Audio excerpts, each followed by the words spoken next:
And we got I'm Bill. Johnathan Benjamin Harms on the podcast. Hello, Oh, sir. How are you? hey, I'm doing all right. How are you Good. guys? Doing fantastic. Okay, I think great. we're all in the same bucket. It is cold.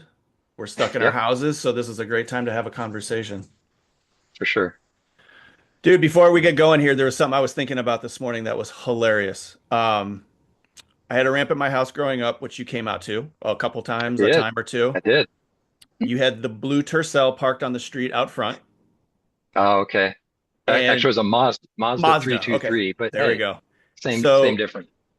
after leaving, I don't think I was skating with you guys, or maybe I was. However, me and my brother were inside eating cereal, and we saw Okay. you stretching, heading up against the car, stretching your calf muscles, and we were like, That's "What the funny. fuck is that guy doing?" Like it looks like he's pushing his car or something. I don't know what the hell's going on out there. Uh, yeah. Oh, Yeah, that's funny. but yeah, we were. That And you was were all of like 25, I'm sure. yeah, Yeah. I was probably like 30, maybe yeah. 33.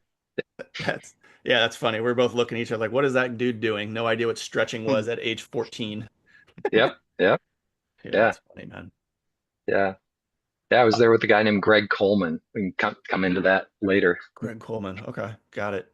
Yeah. Um, hey, so where we kind of rewind all this stuff is where did you grow up? I think I know, but where'd you grow up?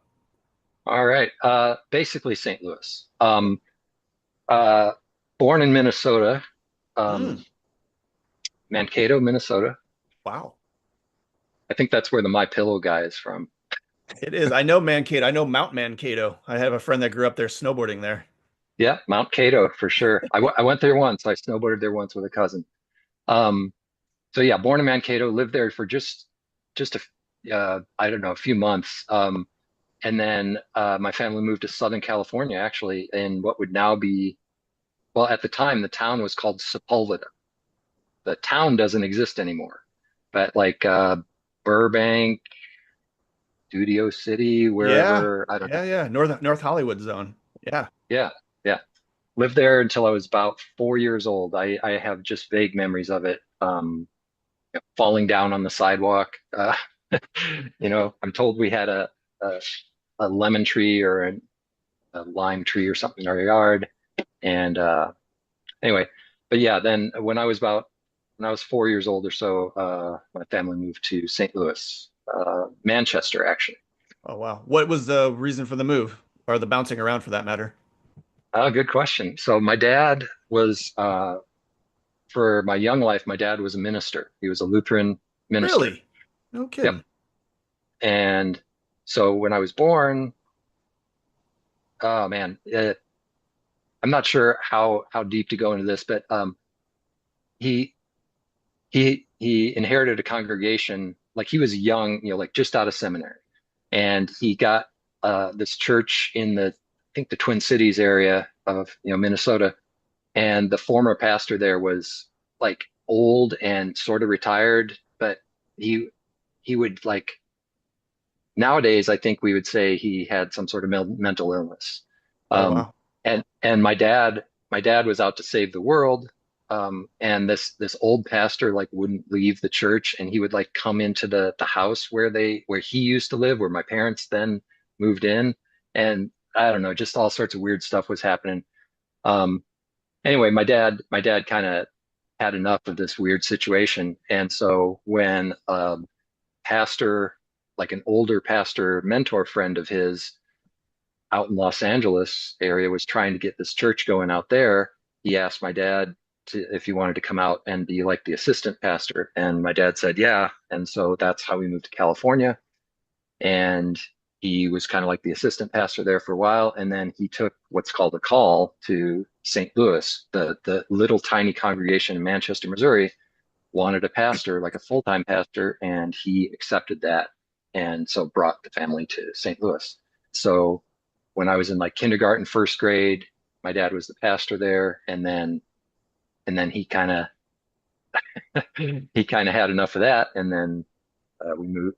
He They called another pastor, and then he uh, my dad stopped being the pastor, and then the church called somebody else, and then we moved out to Chesterfield. Oh, wow. So when they're looking for Yes. like a pastor or someone to lead a church, is it like a recruiting process? Is it like that, or kind of Kind like of. or Yeah. word of mouth, more or less? Like, hey, we know a guy that knows a guy. It's more of a recruiting process, like within this tiny little church body called the Church of the Lutheran Confession, which is, I don't know, there's probably 10, 20,000 people in it nationwide. There it's a very sort of insular community among themselves. It's based on like real fine points of doctrine in the church. And so yeah, when a congregation wants a minister or pastor, they put out the word in the CLC, as it's called, to like, hey, pastors, we're looking, and they might identify, like, pretty much everybody knows everybody. So they just say, we're looking for somebody, and if somebody's I think they call one or two individual people that they learn about, and then they ask them if they want to come, and if they're moved by the Lord to Yep. come, then they come. Nice. So where did you guys ultimately So wind up then? After Manchester, we lived in Chesterfield, what's now Wildwood, for a couple of years, out on Wild Horse Creek Road. And how old were you Rented a then house out the country, by that just point? like 2 years. Okay. I was like 7, 8 years old. And Okay.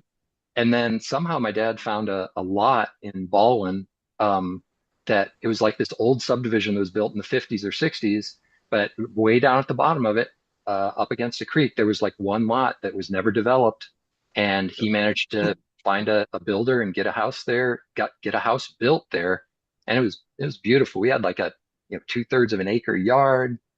There was a creek in the back, just a super quiet street, and dogs could run around free, cats would run around free and stuff. And so yeah, I grew up in Baldwin. So Nice. Got it. yeah. What do you have brothers and sisters? I have one sister, 2 years older. 2 years older. Got it. Um, Yep. so you're in Baldwin. Mhm. You had a pretty formal education, right? Young, not college, but younger. Um, Did you go to public school? Let me rephrase that. yeah, I went to public Oh, school. you Yeah, did. yeah, Okay. went to Rockwood. Yeah, went to Rockwood, and didn't realize how well off the district was. Yeah. My parents never made any real money. My mom was a school secretary, elementary school secretary. My dad was a minister, and then he eventually became a DJO, deputy juvenile officer for St. Louis County. That's what he did after that. Hmm. And the house cost like $25,000, but they managed to do Yeah. that. It's crazy. So yeah, I had really good teachers and everything all throughout school. Rockwood is amazing. Yeah. Did you Yeah. go to military school? I thought that was no. Ugly rumor. Almost. Almost. Almost. No, Okay. no. It sometimes felt like it. No, so I went to public school throughout my, up through ninth grade. So there was, elementary was, K through 6, and then junior high at the time was 7, 8, 9. So I went to 7, 8, 9 at Selvage in the Rockwood School District in, Baldwin. And then because my parents were really devout Lutherans, if we had a what they called a Christian day school in St. Louis, that's where my sister and I would have gone. But our little church congregation was tiny, so they didn't. But for high school, they wanted me and my sister to have what they call the Christian education. So Emmanuel Lutheran High School, and there's a college in Eau Claire, Wisconsin. That's where I went for Oh, no kidding. 10, 11, 12. Yeah. Wait, so you And went so up I to lived, Wisconsin for 10, 11, and 12? No yep, kidding. yep, Oh, wow. yeah, yeah. Is it anywhere near what is it? By Madison, sort of, right? Yeah. Yeah, what's So, your biggest city or near once you're up there? well, Eau Claire is west central, so it's about halfway up and down the state, and pretty close to the western border near Minnesota. So it's like 50, 60 miles from the Twin Cities. Mhm. Yeah, so Madison is kind of it's past Madison. Madison's a little more south, and then Milwaukee's over there in the east. Um, so Eau Claire's like 50, 60,000 people now. Got a state university there. It's a nice town. They have I hated it when I was they have there, a but it's skate nice. park, correct? I think they got a park They there. do. Yeah. Yeah. And they're building another one. They're building this crazy concrete pump track No way. in a Wow. totally different place. Actually, they have the world's tiniest evergreen park. I mean, it's like postage stamp size. It must have been one of the very first ones that Evergreen ever built. and you wouldn't know it Wow, because that's crazy. it's not that great. So, when does skateboarding come into the play? Is that happening in St. Louis before Wisconsin, or is that happening in Wisconsin? Absolutely. Yeah. Yeah. 100% St. Louis. Yeah. I don't know, maybe sixth grade, something like that. It was, it was when the urethane wheel came out, basically. So, I was born in 1964. So I was like 12 in 1976. So about sixth grade. And that's when, things really started reaching the Midwest. Urethane wheel came out in late 73, but, I remember seeing skateboarding a little bit on TV just here and there. But yeah, there was a kid that lived just around the block from me, named Billy Belpulsi. He had an old clay-wheeled skateboard from, that probably belonged to his dad when his dad was a kid. And when people started skateboarding, he brought this out, and kids around the neighborhood would try it. And I, I ended up with the skateboard because I basically bugged him so much to let me ride it that he just gave it to me. Got it. So, hey, so the first, correct me if I'm wrong, the first urethane wheel is the Road Rider. Is that correct? First urethane wheel was Cadillac. Cadillac. Okay. Yeah, yeah. Where does a person buy a Cadillac wheel in St. Louis in 1973? I am not sure if anybody did. Okay. Um, you couldn't get so at the time when it first came out, Cadillac was just the only one. Like they were seconds actually, or they were like extra that roller sports.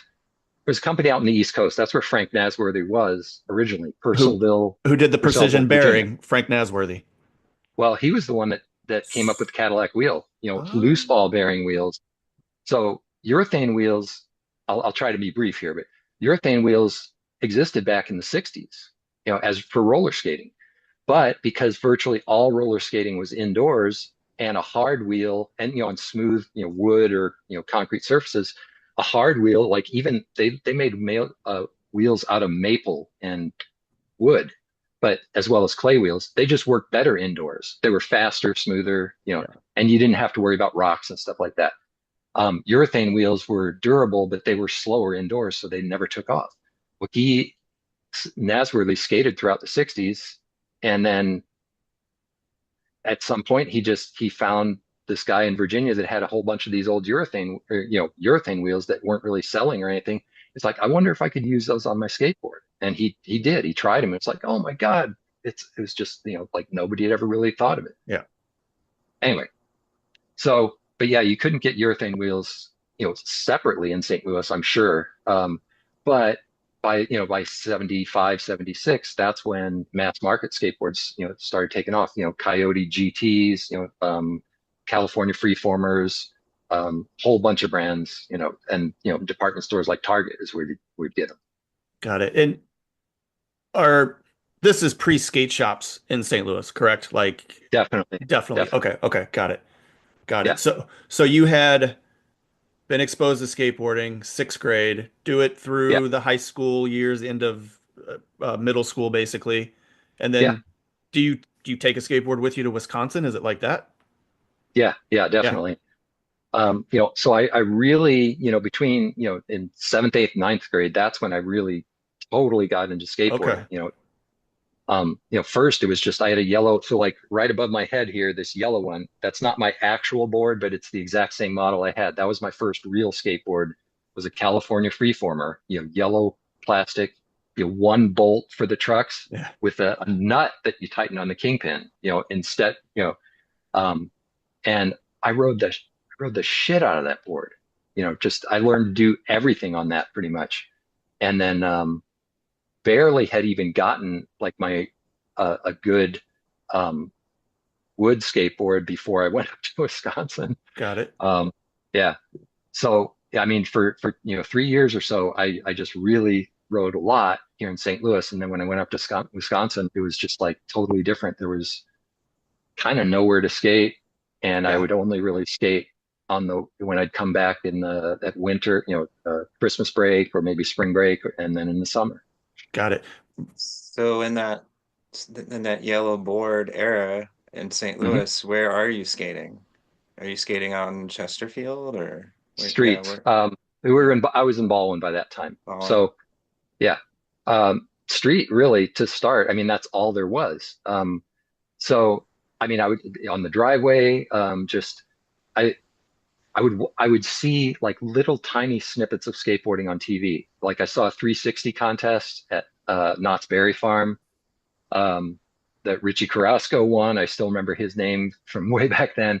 Skateboard magazines. I was just obsessed with skateboard magazines. Even though I never had any money to buy them, I would go to Sure. Target. They used to have like Oh, Wild World of Skateboarding at Target. I'd go there and I'd oh just look. wow. Yeah. So, and in like seventh grade, I met this guy who was probably one of the most influential skateboarder in my life is this guy, Steve Bacon, Steve B. Um, we went to the same elementary school. We came in to the same class, same year, same day, in third grade. Um, and we knew each other for like 3 or 4 years, but it wasn't until skateboarding started that we actually started hanging out. I went to go play tennis one day. Do you know where Vlasis Park is in St. Louis or in Baldwin? No. Anyway, it's just a little city park and it's got tennis courts there. And I went to go play tennis there one day, and my friend that was going to, like sixth grade, seventh grade, and my friend that I was supposed to meet there didn't show up. And while I'm waiting, there's this guy skateboarding, and he could go uphill. He could go uphill by tic-tacking. I thought it was the most amazing thing I'd ever seen in my life. I was like, what? How do you do that? And it was this guy, Steve B. Um, and we just started hanging out. I was like, show me how you do that. Because all I'd seen people on TV do a spacewalk, where you'd go back and forth, but you don't put the front wheels down. And I couldn't do that. I would go like whoop whoop and down whoop whoop. I was not a fast learner. And I saw Steve doing it, and he was so smooth, just like, and he could go up a hill, he could go anywhere he wanted. And I was like, that is so fucking cool. Mhm. So I was like, right after that, he lived like a mile away, and we'd just get together and skate, and I'd just like learn how to skate from watching him. Nice. Are you and Steve That's B awesome. venturing out beyond Baldwin at all, or is it mostly just neighborhood schoolyards type of thing? Just total neighborhoods. Okay. We'd skate in front of his house pretty much. He had concrete streets, with the little tiny, Yep. flip curb. Gutter. Yeah, right. 4 inches tall, 3 inches tall, just a little rounded thing. But I learned how to do frontside grinds on those. I mean, we would like, do jumps off of them. Um, we'd just tic tac around, and freestyle was the only real big thing at the time, at least that we saw. So, we do 360s, spacewalks. Eventually I learned how to do an old, the original kickflip, Sideways. um, Nice. Heck yeah, yeah. yeah. Yeah.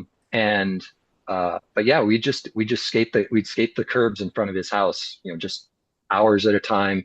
And then once or twice we'd like go down a hill or something. But yeah, we were both too young to drive too, so we couldn't go Yeah. anywhere else. So your time up in Wisconsin, was that just, I don't want to say, was that just get the education out of the way, come to St. Louis type of thing? Kind of, Yeah, I kind of didn't know what I was doing really. sure. So I was like a top student in, public school. Like that was my thing. I was like, one of the top two or three every, I just, I wanted to get, I would get pissed if I got one answer wrong on a test, stuff like that. So I was a brainiac, you know. And when I went to Wisconsin, this like it was like they were like a year behind what I had already done, and I was just totally out of my element. I didn't have any friends, like that I knew. I got to know people and became friends with people, but I was just like, Probably uh, bored, right? Like, what is going on here? yeah. And I got hazed a lot. It was a really weird culture there. Um, and so I stopped. I was always still, I always did really well in my classes, but I didn't have to try any very hard because there was no competition. I was always like in competition with the other smart kids, public school, but there weren't a whole lot of like really smart kids there, and it was just like too easy, and so I didn't like push myself. Um, so yeah, that part of it was just like I was there. I became obsessed with trying to fit in because I was just different, it seemed like, than everybody else. And so yeah, for skateboarding, like there was just nothing to do up there really. And so yeah, when I came back home, it was just like that's when I'd get back together with Steve and we'd skate and that's when, once he was 16, then he could drive and we could go places. Nice. Gotcha. So throughout, sophomore and junior years of high school, yeah, I was able to go to some different places because of Steve being able to drive. When you were back visiting, yes? Yeah, right. Yeah, Back yeah. visiting and in the summer. Yeah. Okay, gotcha. And what's going on when you're back visiting during the summer or for holidays? What's happening in St. Louis skateboarding? Are there things Ooh. happening or is it quiet?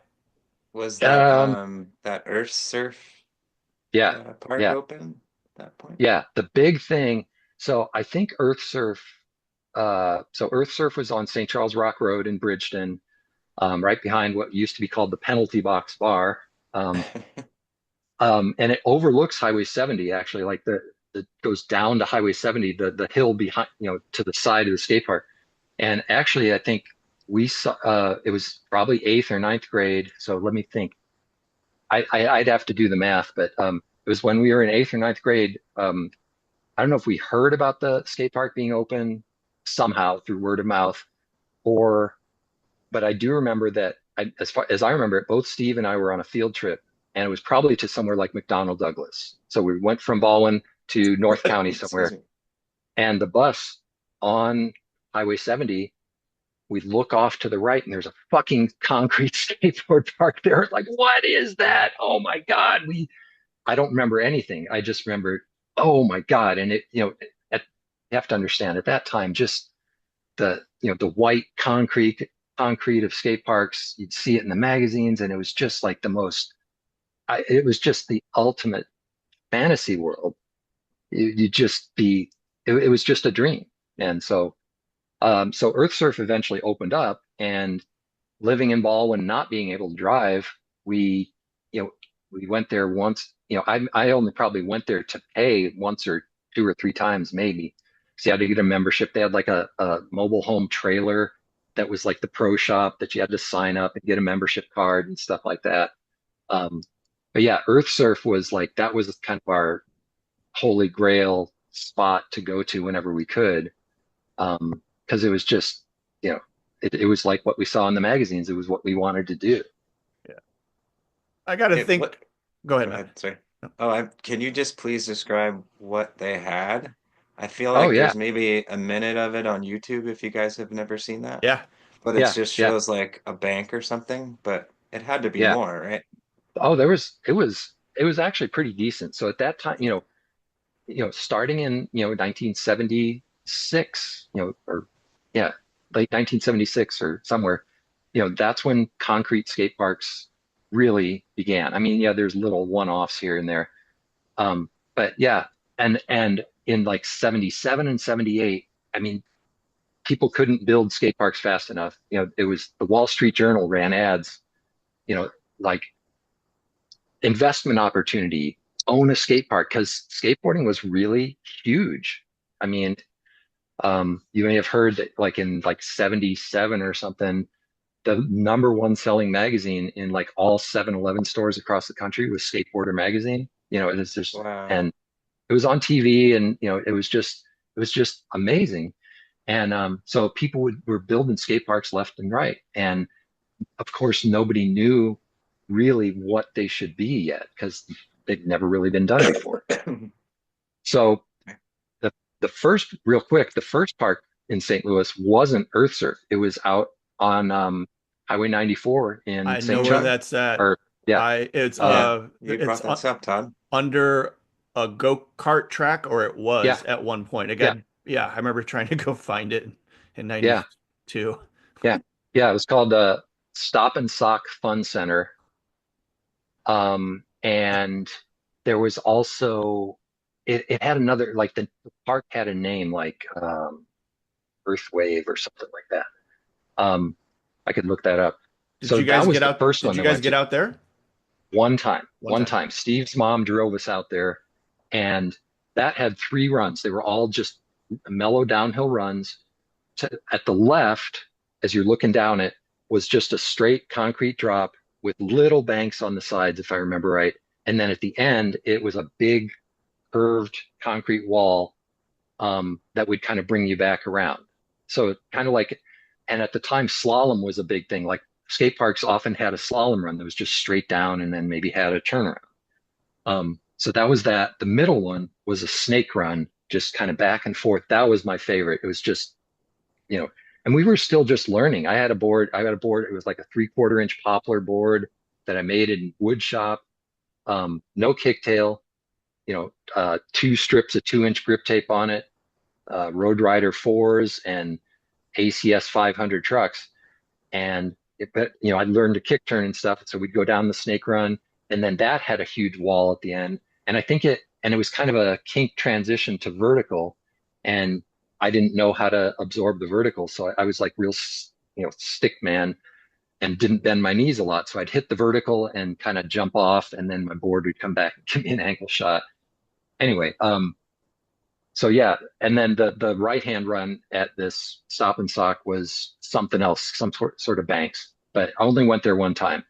So that was the first one, and then Earth Surf opened up, 6 months or something like that after that, and so Earth Surf was amazing.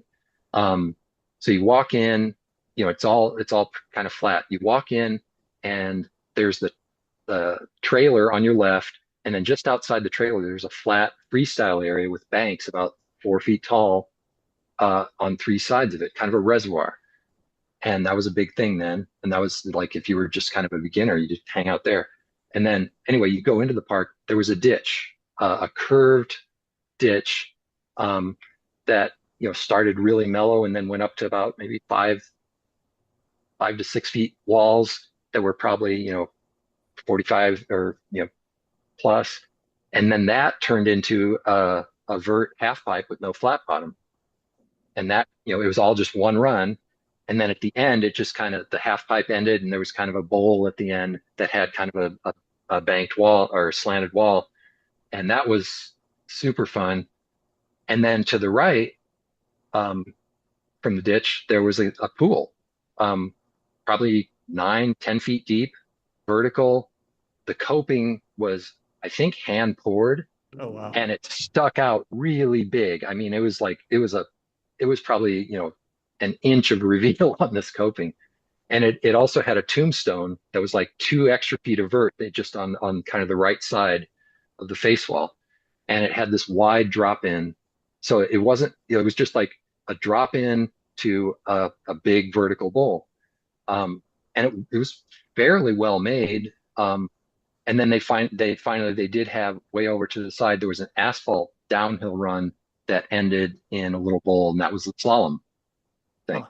So yeah, Earth Surf had all kinds of stuff for the time that was, and we didn't know any different. It was unbelievable. Yeah. Fantastic. So- like it. Yeah. Are those parks based on the first skateboarding boom? Are they packed? Is there people there? Like lots of people?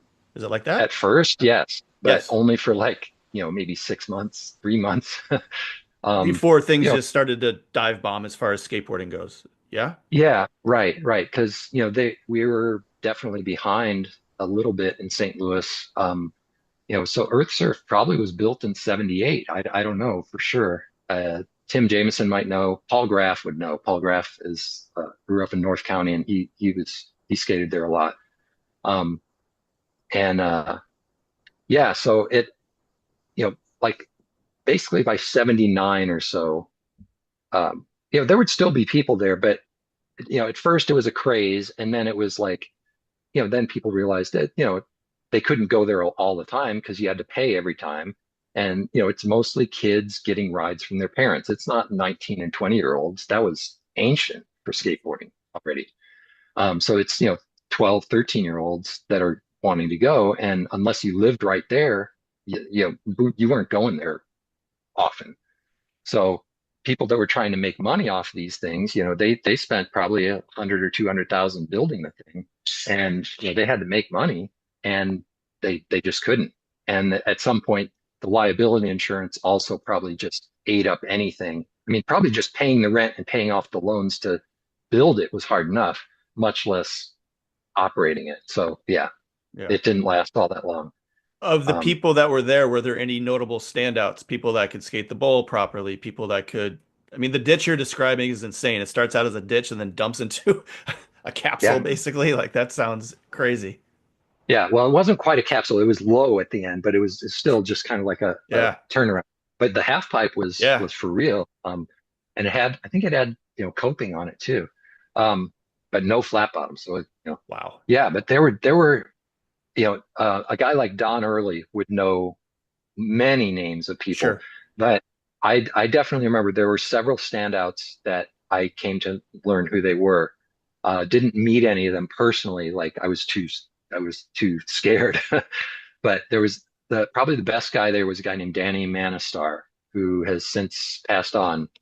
Danny was he was like Alva for St. Louis. Had long hair. He was a goofy foot, had fantastic style, had all the best equipment. He lived in like Creveport or Ladue or something like that. Had really good equipment, but God, he had style. He could, at the time, the best people were just doing, carves, grinds, slides, and maybe the occasional frontside air once that came out. And so Danny could do all that stuff, you know, as soon as I saw him there. Um, and then there was a couple other guys. There was a guy named Jeff Schneider who had like white or long blonde hair, kind of straight, kind of like Stacy. And then there was a guy named Jeff Flynn who Steve Bacon and I saw him do a frontside air, just straight drop into the keyhole bowl, face wall. And he pulled one that was probably, I don't think I'm exaggerating. It was close to 3 feet out in like 1978. We saw him pop it one time. He bailed a few, but he made one. It was just one of the raddest things I've ever Wow. seen. Um, and there was also a guy that we called Grizzly Adams. He was probably 23, but he had a big full beard and mustache and kind of long hair, and he would haul ass down the ditch, and he could grind the half pipe and stuff. And he was like, light years ahead of us, like just so much older. And we never talked to him or anything, but it was just like he was like a phantom that just like rolled through it, like a freight train. So there were some other guys, but those were the guys that I remember that were just, head and shoulders above everybody. Wow. So senior in high school, moved back to Mhm. St. Louis. Is that correct? After you graduate? Yeah, kind of. So I actually did. So the college, or the school I went to also had a college on campus. Ah, It was primarily for training ministers and teachers. So there was a 4-year college program for they called pre-theological if you wanted to go to seminary and become a minister. And then there was like a 4-year program for training teachers. And they also had a 2-year associate of arts program. And so I went not knowing anything else to do. I went back for that. My parents were able to pay for that, um, somehow. And so, yeah, uh, I kind of lost myself after, once I went up to high school there because I didn't, I made straight A's, but I didn't know anything. Like all I knew was that school. I didn't know what people did for like going to college or yeah. applying for But did scholarships or anything you like have that. skating? Like you're still skating pretty hard up there in Oh yeah. Wisconsin? Yeah. Well, so no, I didn't, I hardly skated at all in Wisconsin, in Eau Claire, just because I couldn't find anywhere. Mhm. Um, but the campus was kind of out at the edge of town, and the roads there were asphalt, but they were just like they were rough, and you know, park skating was all I wanted to do, park and ramp. But in going back to St. Louis and in the summertime, throughout high school, that was when like half pipes and stuff started happening. So Earth Surf was there, but eventually it closed. They filled it in with dirt, at least partly, and people called it dirt surf. But skaters dug it out. Oh, Or no first way. they partially dug out the ditch, and so you'd skate between the piles of dirt, and then eventually it got all shoveled out, and you could ride the whole park after it was closed, including the pool. But again, I never really got to go there very much. But there were a couple times that Steve and I hitchhiked all the way from Baldwin up to Bridgeton to go skate Jeez. the park.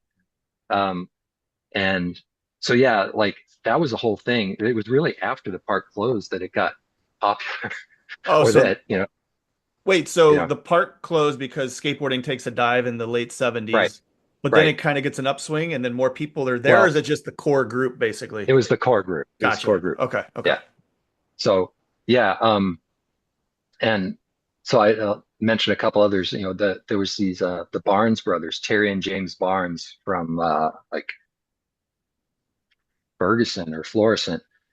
Those dudes were also amazing. I uh, so uh, you'd meet people at the park sometimes. And really, I was always just tagging along with Steve. I was way too like timid and like uh, I would never have thought of going up there myself. But Steve would be like, "Hey, let's go," and I'd be like, "Okay, Well, okay, I'll you've go." described Steve to me as being very outgoing where you weren't. Is that correct? Yeah, Yeah, yeah, yeah, yeah. yeah. And like his parents, I his mom had gotten divorced, and the guy I thought it was his dad was his stepdad, and they didn't really get along that well. And so Steve definitely wanted to get out of the house as much as he could. And he was just, he was an adventurous kid, and you know, clever as as all get out. Like he just always had a scheme for something. He's always getting in trouble with his parents and stuff. But yeah, so Steve was like, "Hey, let's go to the skate park," and I'd be like, "Okay, yeah, let's go to the skate park." It was always him leading. I was hardly, really never the leader. Um, but yeah, we'd try to go up to the park when we could, and that's where we met James and Terry. Steve met him like probably while I was away at school. He'd meet these people at the park, and then I'd Uh, come back and be like, "Hey, let's go up there." So I'd kind of met them too. And that's how we met Paul Graff at some point. Paul lived in Bellefontaine Neighbors, up north, and he had the first real half pipe ramp in St. Louis. No flat bottom, like 10-foot transitions, 10 foot tall, maybe even a little bit of vert. I think only 8 feet wide, but it was really well made because his dad, he knew how to make stuff. And so Paul Graff is his ramp is that, and Earth Surf is where I learned how to like Earth Surf. You only went forward, right? Nobody was going fakie. mm. And but on a half pipe ramp, you had to learn how to fakie back and forth just to get up to speed.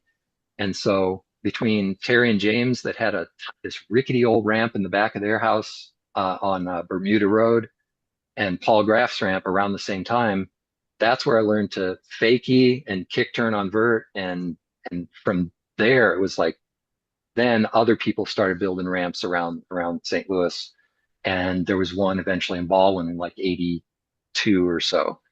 Um, so And you're yeah, so just I you're just going to these when you're back for holidays and summer break, yeah, basically? Okay, right, got it. right, exactly. There was nothing like that in Is Eau that Claire where weird? I Was was. that weird just like having this thing going on that you're totally into and then just leaving it at the doorstep when you go clock into school? Seems weird. Absolutely. It Yeah. was it was very, very weird. It was just totally night and day difference. Um, I would get a Skateboarder magazine, and then when that kind of stopped, that was like 1980 or so. So about my senior year in high school, it stopped being Skateboarder and it turned into Action Now. But that magazine, I would get that every month delivered to my school, and then that would be like, oh my God. And skateboarding was changing so much. Like every month, people were doing things that had never been done before. Like just, the ollie happened, by the time I found out about it, it was late 1978 or early 1979. And then aerials, hand plants, the first hand plant. It's just like all this stuff was happening. Equipment was being developed that what you know just everything was happening. I was just like watching it from afar in these magazines. And so yeah, it was just like, oh my God, I can't believe all this cool stuff that's happening. I want to be a part of it. And then I'd go back and do what I could at St. Louis because there was nothing that I knew of in Eau Claire. Yeah. Yeah.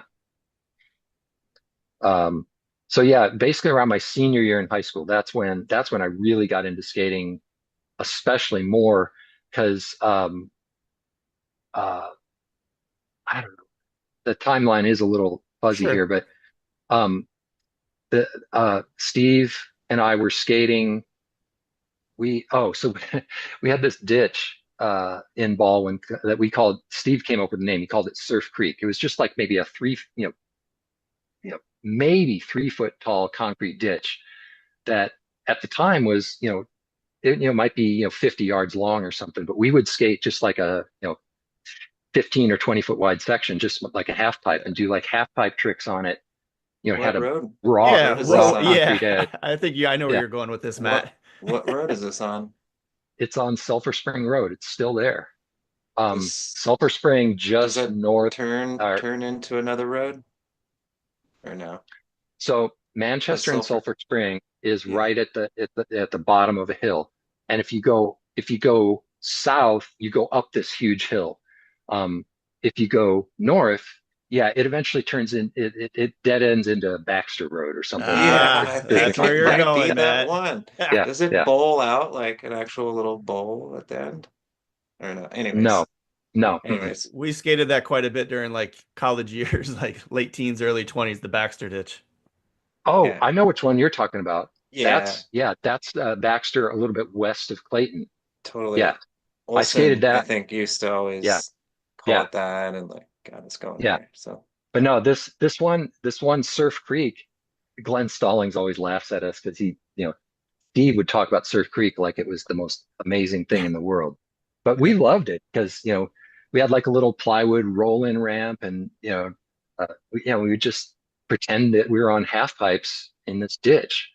Um, and uh, yeah, so we would skate we'd skate from Steve's house like down Manchester Road, or walk down to Manchester Road to Sulphur Spring, and then go to Surf Creek, and we'd spend hours there. And then but yeah, in around senior year of high school, so a couple things happened. Steve moved to Kansas City for his senior year. His parents moved out there. So that kind of sucked because I would come back and then Steve wasn't here. But by that time, somewhere along the line, Steve and I met these two guys from Manchester, John Romney and Dan Anderson. We met them kind of the same day. We were skating maybe down to Surf Creek, or maybe we met them at it. Maybe they came there. Anyway, John Romney lived over on Henry Road, and he was, a few years younger than us, but he had a nice backyard. And within, a few months, he built a half pipe back there that was like 10 feet tall, 8 feet wide, and had like 4 feet of flat bottom. And so we managed to skate that. We got to skate that like kind of whenever we wanted to.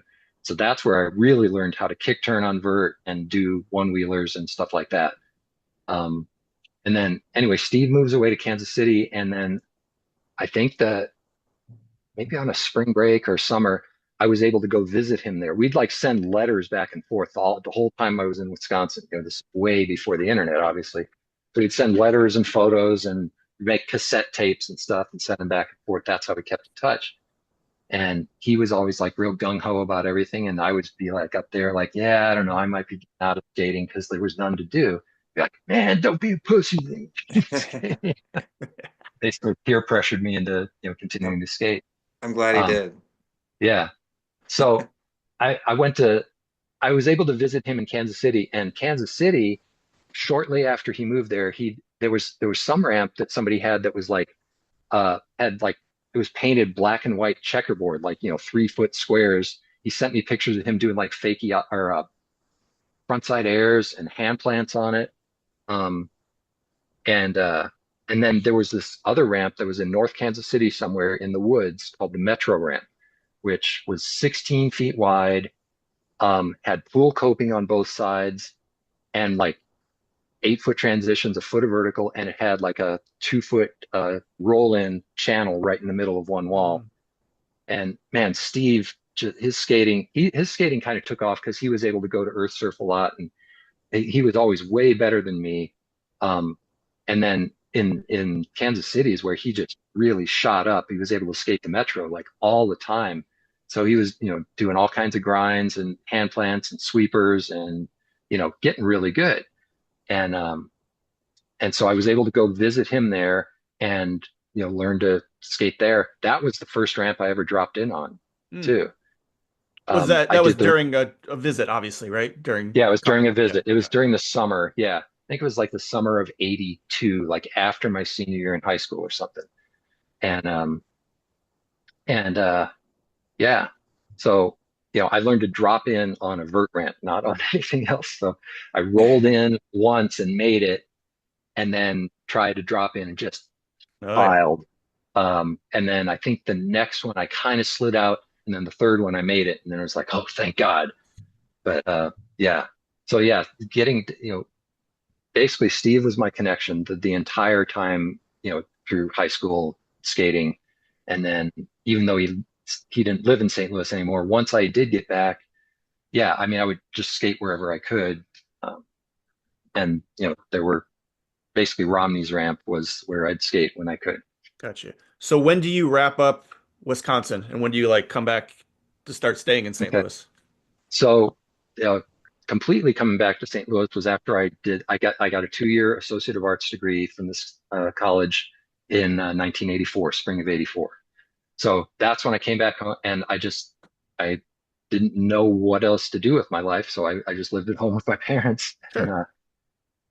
like the whole summer, I think I didn't do anything, and they were finally like, "You got to get a job," and so I was like, "Oh, okay." So I got a job at a sporting goods store, Omni Sports, Oh which was wow. right there in Baldwin. There were four of them. That was the fourth at the time. Eventually, they did a fifth one up in like, Florissant.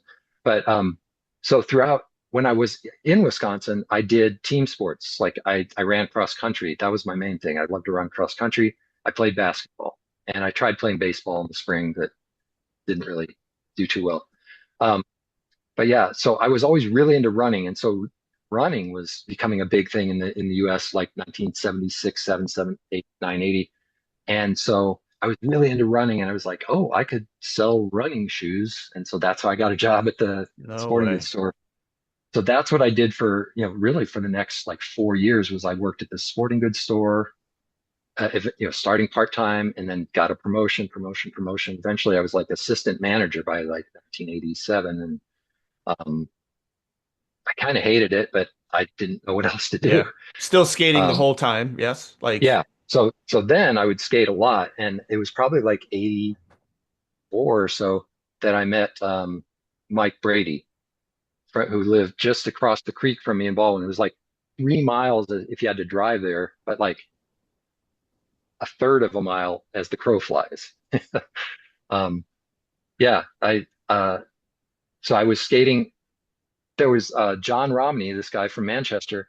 His dad lived on 141, between like Manchester and Big Bend, and had a big yard with a big hill in the back. And John was able to build a half pipe ramp down there in the woods.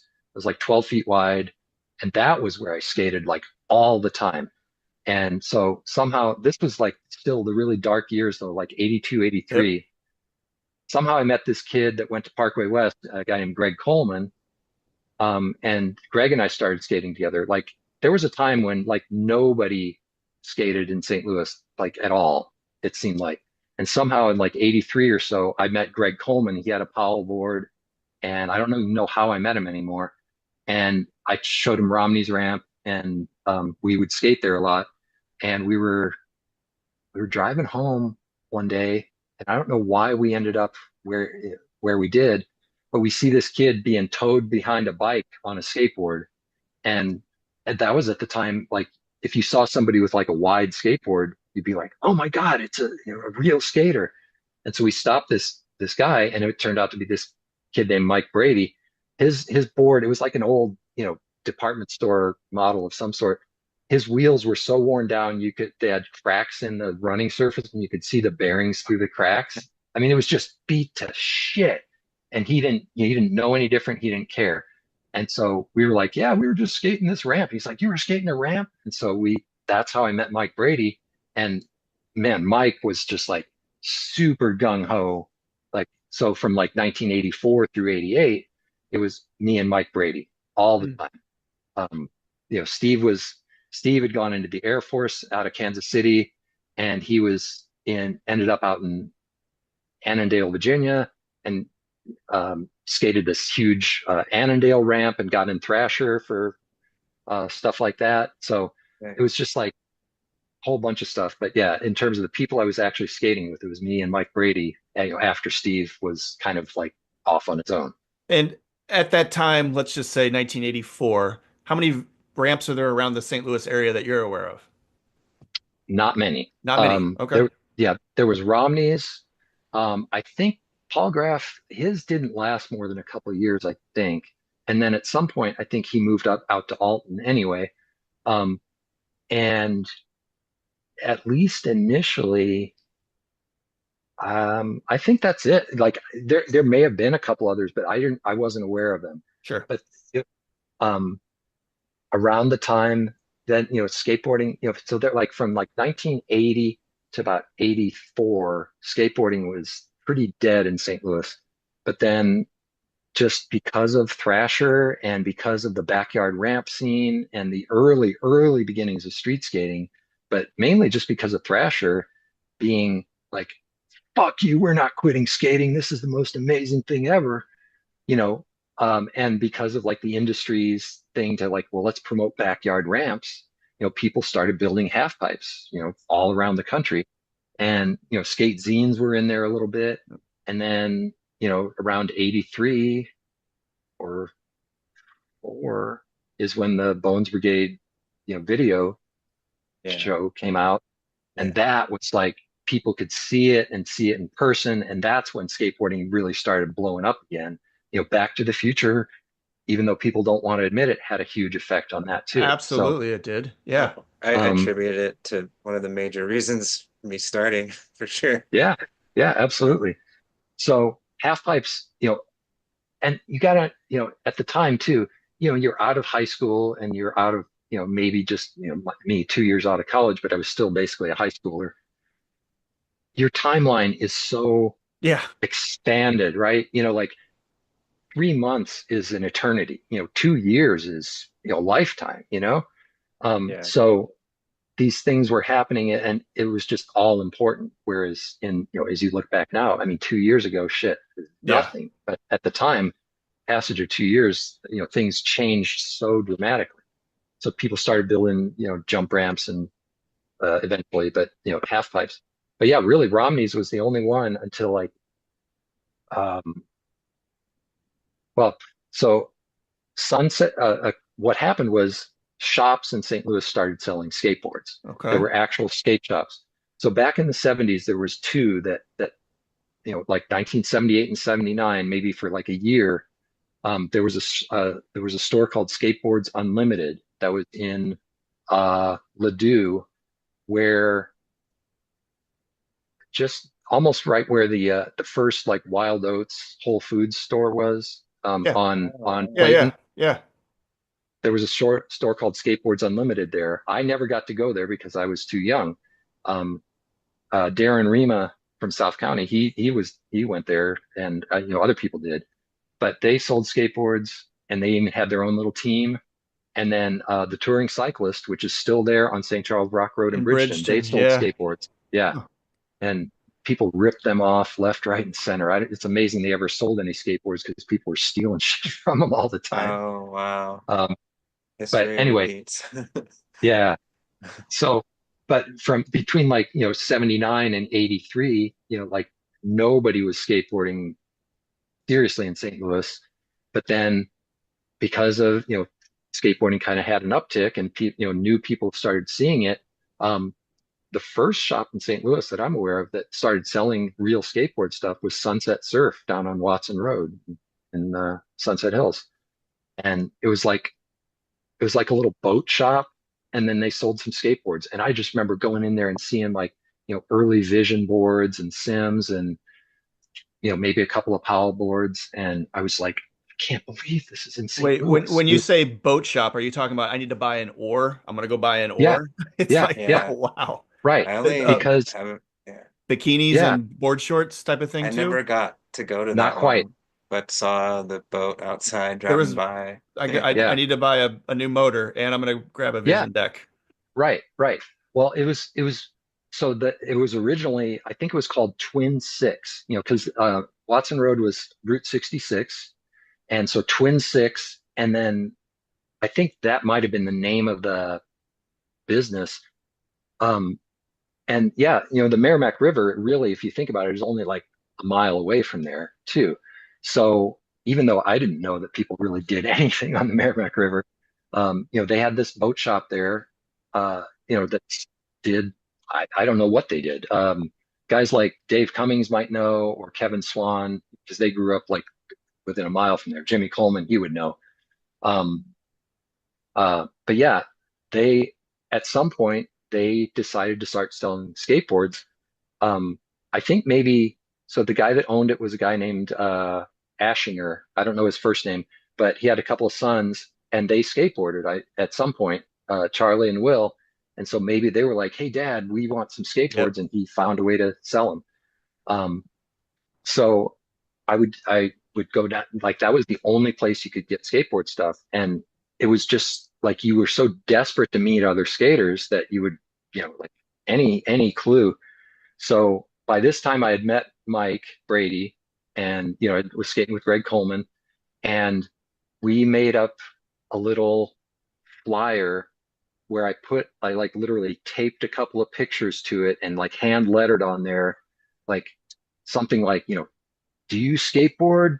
Get in touch with me, and like put my name and phone number and stuff. And like, we have ramps, ditches, That is skate amazing. spots. And Oh, wow. Old school so, Craigslist post. yeah. So I took that down there and they put it on the wall or whatever.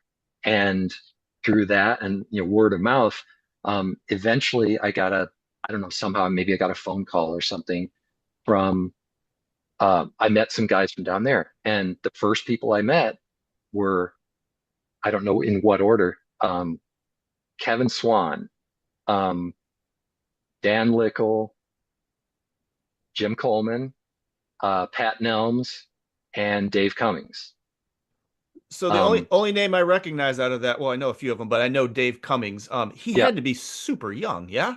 Like mhm. 12? Yeah. Yeah. So I was like, okay, let's say this was 1984.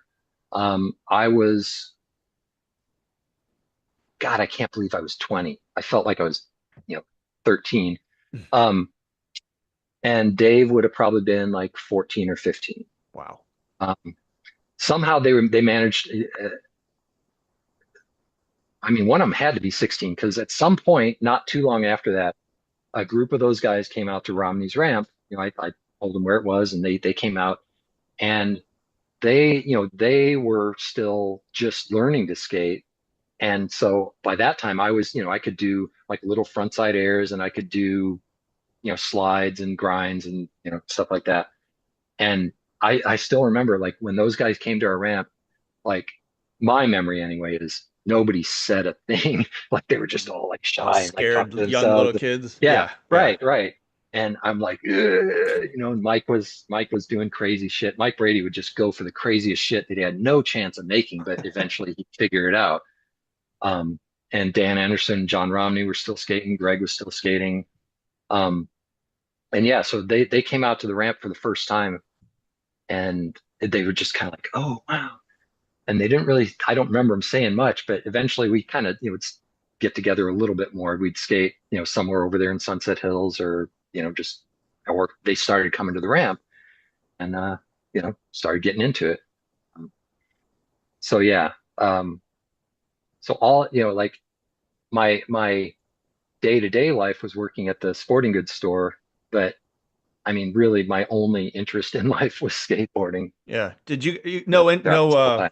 no possibility of carrying skateboards at Omni Sports, or does that I become a was part? wondering that too. Yeah.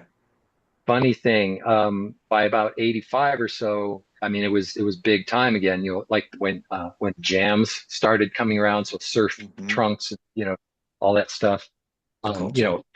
Everybody wanted to get in on that. So it first was Sunset, definitely, but not too long after that, Splash in Rock Hill opened up, and Okay. they really pushed it out there too, because people were just obsessed with getting these cool California style That was clothes. the beach culture was being sold Yep. inland. Yeah.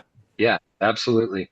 And I still remember the smell of Splash, because you just walk in there, and it's just like the most nostalgic great smell.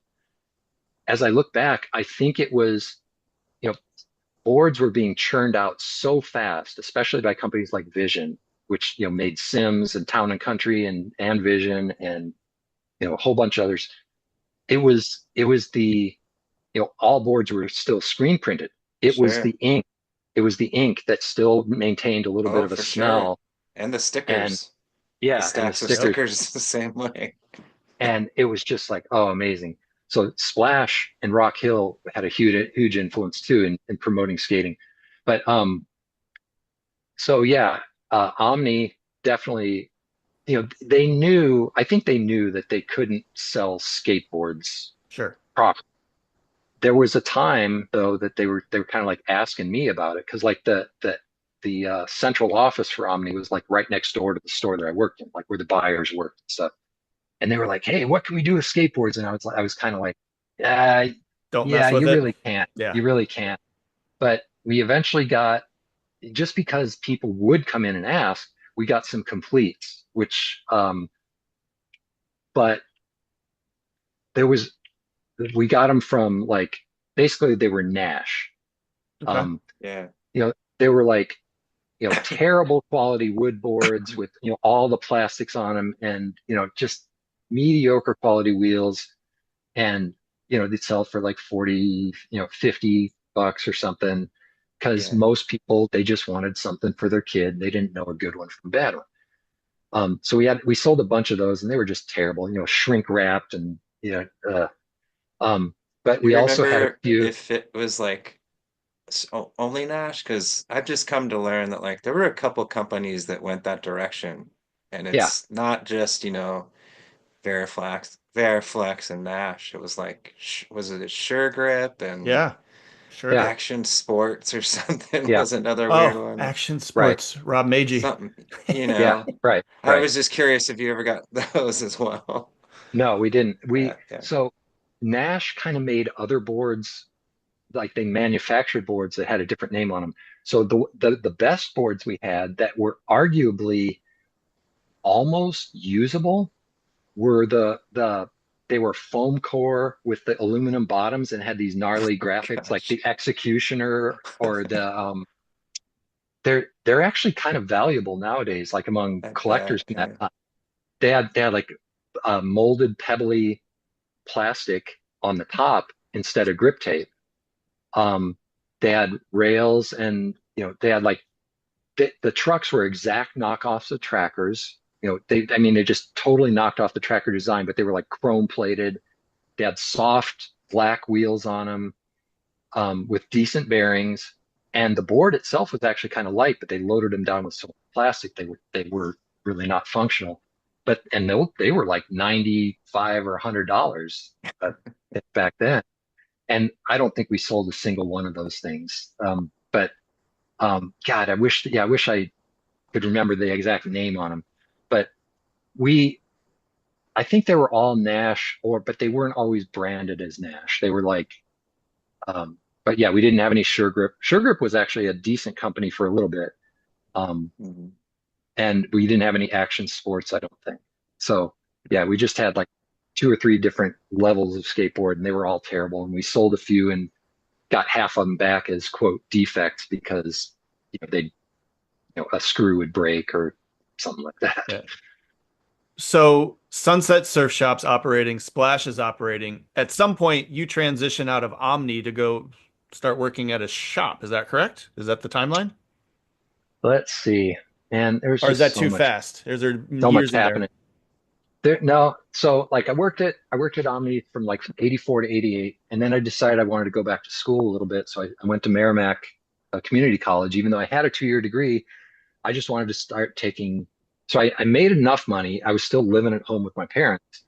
Um, that eventually I was able to buy a really nice camera. So like Oh, going all the way back to skating with Steve, when we were in eighth and ninth grade, I never had a camera because back at that time you just had these little tiny Instamatics and you take one picture every 3 months, and a roll of film was like 24 exposures. So you might take a roll of film might cover 2 or 3 years before you took it to get it developed, right? But Steve always had a camera and he would like take pictures of us skating and we'd take pictures of each other. And so we enjoyed that. And then like as a high school graduation gift, I got a little Olympus XA2 point and shoot 35 millimeter camera that was really nice quality, but it only had it only had one fixed lens, and it wasn't good enough for taking like ramp pictures. It was too close in. So when I finally got a little bit of money, I bought a really nice Nikon camera and just a zoom lens to go with it, and I was trying to learn how to use a proper camera. And so in like around 88, finally, I started taking classes for photography at Merrimack, just black and white photography. And um, and I was still working at Omni and going to school in the evenings or afternoons. I could kind of like flex it a little bit. And then at some point, oh God, and see around in the summer of 88 is when I met the I met my future ex-wife. Yep.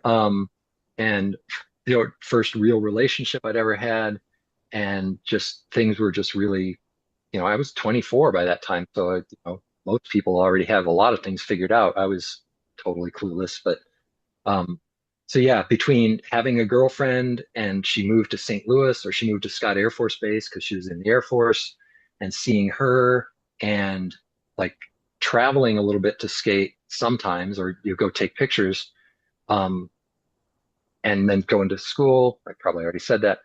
It was just a whole lot of stuff going on in my Yeah. life. Also, my dad had lost his job at the time because he had a drinking problem, and he was like questioning his decisions about being in the church, and I was still going to church. It was just like a huge time of upheaval in my life. So, Is when um, you pick up a camera. yeah, I mean, I got it in 85 already, so I started taking Yeah. pictures, but I wanted to get like better. And Mhm. um, so um, Are I you don't know. It just, at the community college taking like development, all that about yeah, like film development, yeah, all that? Yeah. right. Yeah. Yeah. Prior to that, I had pretty much only taken color print photos, but I wanted to start sending stuff to magazines because like some skaters around here were getting Okay. good, and they wouldn't take color prints back then. They would only take black and white prints or color slides. Really? No And Yeah, color yeah, slides. Okay, got it. yes, Yep. you right. learned to develop color first? No, I Oh, never learned to develop color. okay. But when you started photography, you always would learn black and white first. Sure. You'd Yeah. learn how to develop your own film in these Hmm. classes, and then how to print your own uh, prints from the film. So I was in the darkroom a lot there, and that's where I learned. That's where I started, making, a little bit better photos of skating and learning how to print them properly. And I did that for like a year. I took two classes, um, Who and then who are you taking pictures of at this time? Obviously, you're just learning. Hey, let me try a few things out on yeah, you. Like who are the subjects? yeah. So um, So Mike Brady, 100%, like all the time skating with Mike. Anybody that came to skate Romney's ramp, which, So by that, that guy's ramp is still going that whole time? yeah, Romney's was going from like 80. I mean, he had one on Henry Road for like Yeah. 2 years. And then the one on 141 was from like, let's say 83 to 80, I don't know, six or seven. That's pretty Um, good for a backyard ramp run. yeah, Usually they don't Hmm. last that long, and to kind of have yeah, that as a place where everyone can develop, that's incredible. yeah, yeah. And in like 85 or so, there was a ramp in South County too. We just called it the South County ramp. There was a guy named Rich Gordon that lived on Fern Beach Road, off of Tesson Ferry, um, south of 270. That was a bigger ramp. That was like 9 foot trannies and a foot of vert. But yeah, Mike, I was always skating with Mike, so I was always taking pictures of him. But Glenn Stallings was around. Okay. Um, you know, Dave and Kevin, the guys from Sunset Hills. We met Tim Jameson in early '80s as well. Tim was skating a lot. Just I mean, there was tons of other people, and then like by '86 or so, guys like Kerry Olson were around, Sean Schuyler, Steve Noble. Oh my God, Steve Noble is just amazing. Uh, Yeah. Yeah. and just anybody and everybody, anybody that we, I mean, just tons of people. I'm leaving out So there's just more hundreds, people probably. in general skateboarding. It's not the meager days. Oh, ton. It's getting big. Yeah. Okay. Yeah, yeah. Can I be Within a a year, jerk? Where'd we leave You know, your off? mu your muses. Who were you Oh yeah, who are you shooting taking photos of? Yep. taking photos of? yeah. So Mike was always so much fun to take photos of because he would just go for stuff. Um, Unbelievably. I mean, it seems like it was a year that he kept trying Miller flips and would just eat shit Seems like a good use of time. over and over again. And he would just never stop doing them. And eventually he learned he could do them, at Heck the yeah. top of the ramp. Um, there's um, at one point we went to Springfield, Illinois. This is probably like 86 or 7. We met some guys from Springfield that came down to St. Louis, Bruce Williams, who's still Bruce from killing it. Nihilate. Yes, No way. Wow. Bruce always was an amazing skater Dude, he and still, yes, still absolutely. is. Yeah. And he had a green half pipe, painted green half pipe ramp in his backyard. And somehow Mike and I ended up going up there one time. It's me and him. I think we were the only two from St. Louis. Maybe Tim Jameson was on that trip. I don't know. And then, but yeah, we skated with Bruce and his friend Doug and a couple other guys whose names I don't remember. But and Mike just decides this was a summer day. Mike decides I'm going to try a McTwist on Bruce's ramp, and he hucks this thing. And I don't remember exactly what. I just remember he broke the ramp. Oh Like when he shit. landed, he like broke through part of the ramp or something. Bruce might remember that more about it, but yeah. So Uh, Mike would try that kind of stuff. But Oh um, wow. go on. besides Mike, though, I mean, so the best skaters we're kind of always the funnest to take pictures of. So Steve Noble, 100%. Um, Manistar was always fun, and Glenn was fun to take pictures of. But otherwise, it was just anybody who was ripping and was doing something that was good. You know, Yeah.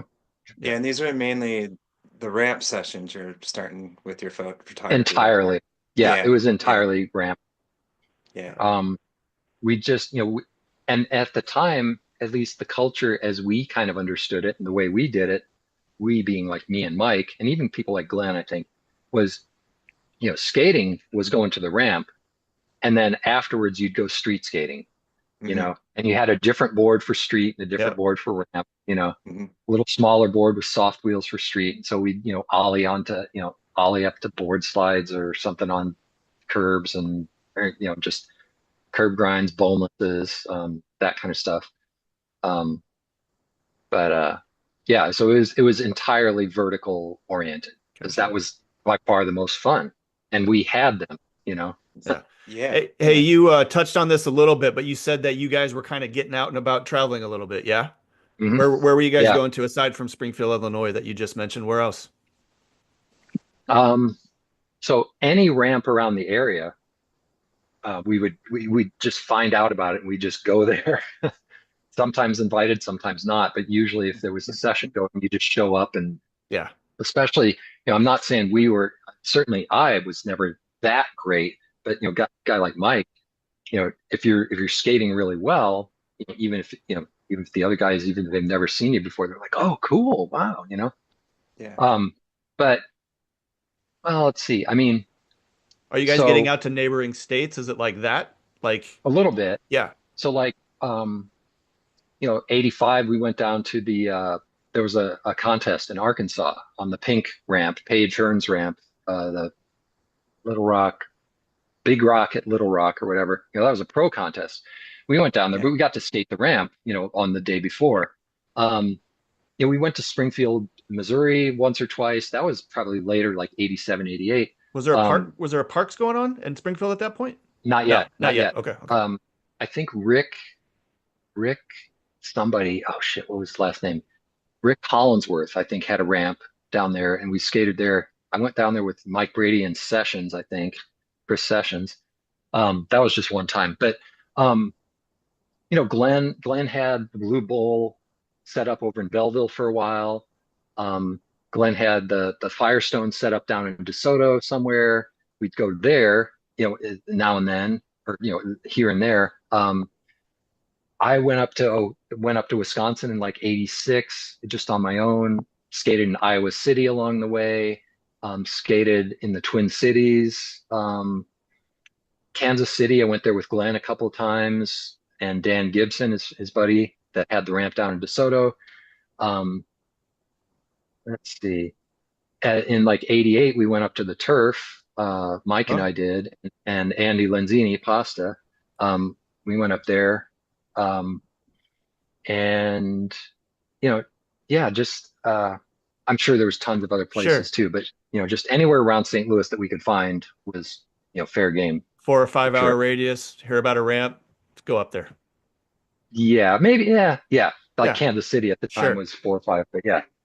Um, Never made it, and during a lot of this, like '83, '84, '85 already, that was when, there was like the MESS series, Mideastern Skateboard series. That was like a homegrown ramp series in like Tennessee, Illinois, Wisconsin, Minnesota, Ohio. Ohio. Yeah.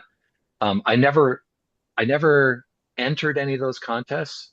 But I got a few zines from those guys, and um, I went to visit Steve Bacon out in Virginia. He was at Andrews Air Force Base, and so I got to skate the Annandale ramp a couple times with him.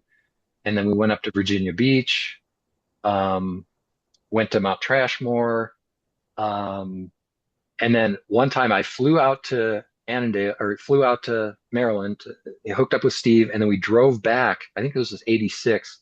We drove back from Virginia all the way to St. Louis, and we stopped. Uh, Actually, we did that twice, but I think it was '84 that there was a mess contest in Fairborn, Ohio, just outside of Dayton. Um, Mike Hill from Alien, who later became Alien Workshop guy, was in his backyard. Um, so I took pictures of that, and that's where I got exposed to just like at that contest was Tom Groholski, Ray Underhill, Alan Midget, Bat Mite, this guy from Tennessee, Danforth, um, Wow. Mark Heinzman was a little kid, Yeah.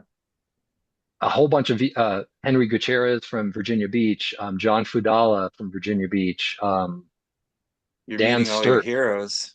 Yeah. Yeah, guys that I'd seen in magazines that were like, I mean, they were so much better than me. I could do like, I could do frontside airs, I could do ollies, I could do grinds and slides, fakie ollies, and that was about it. But these guys were just, they were really, really good.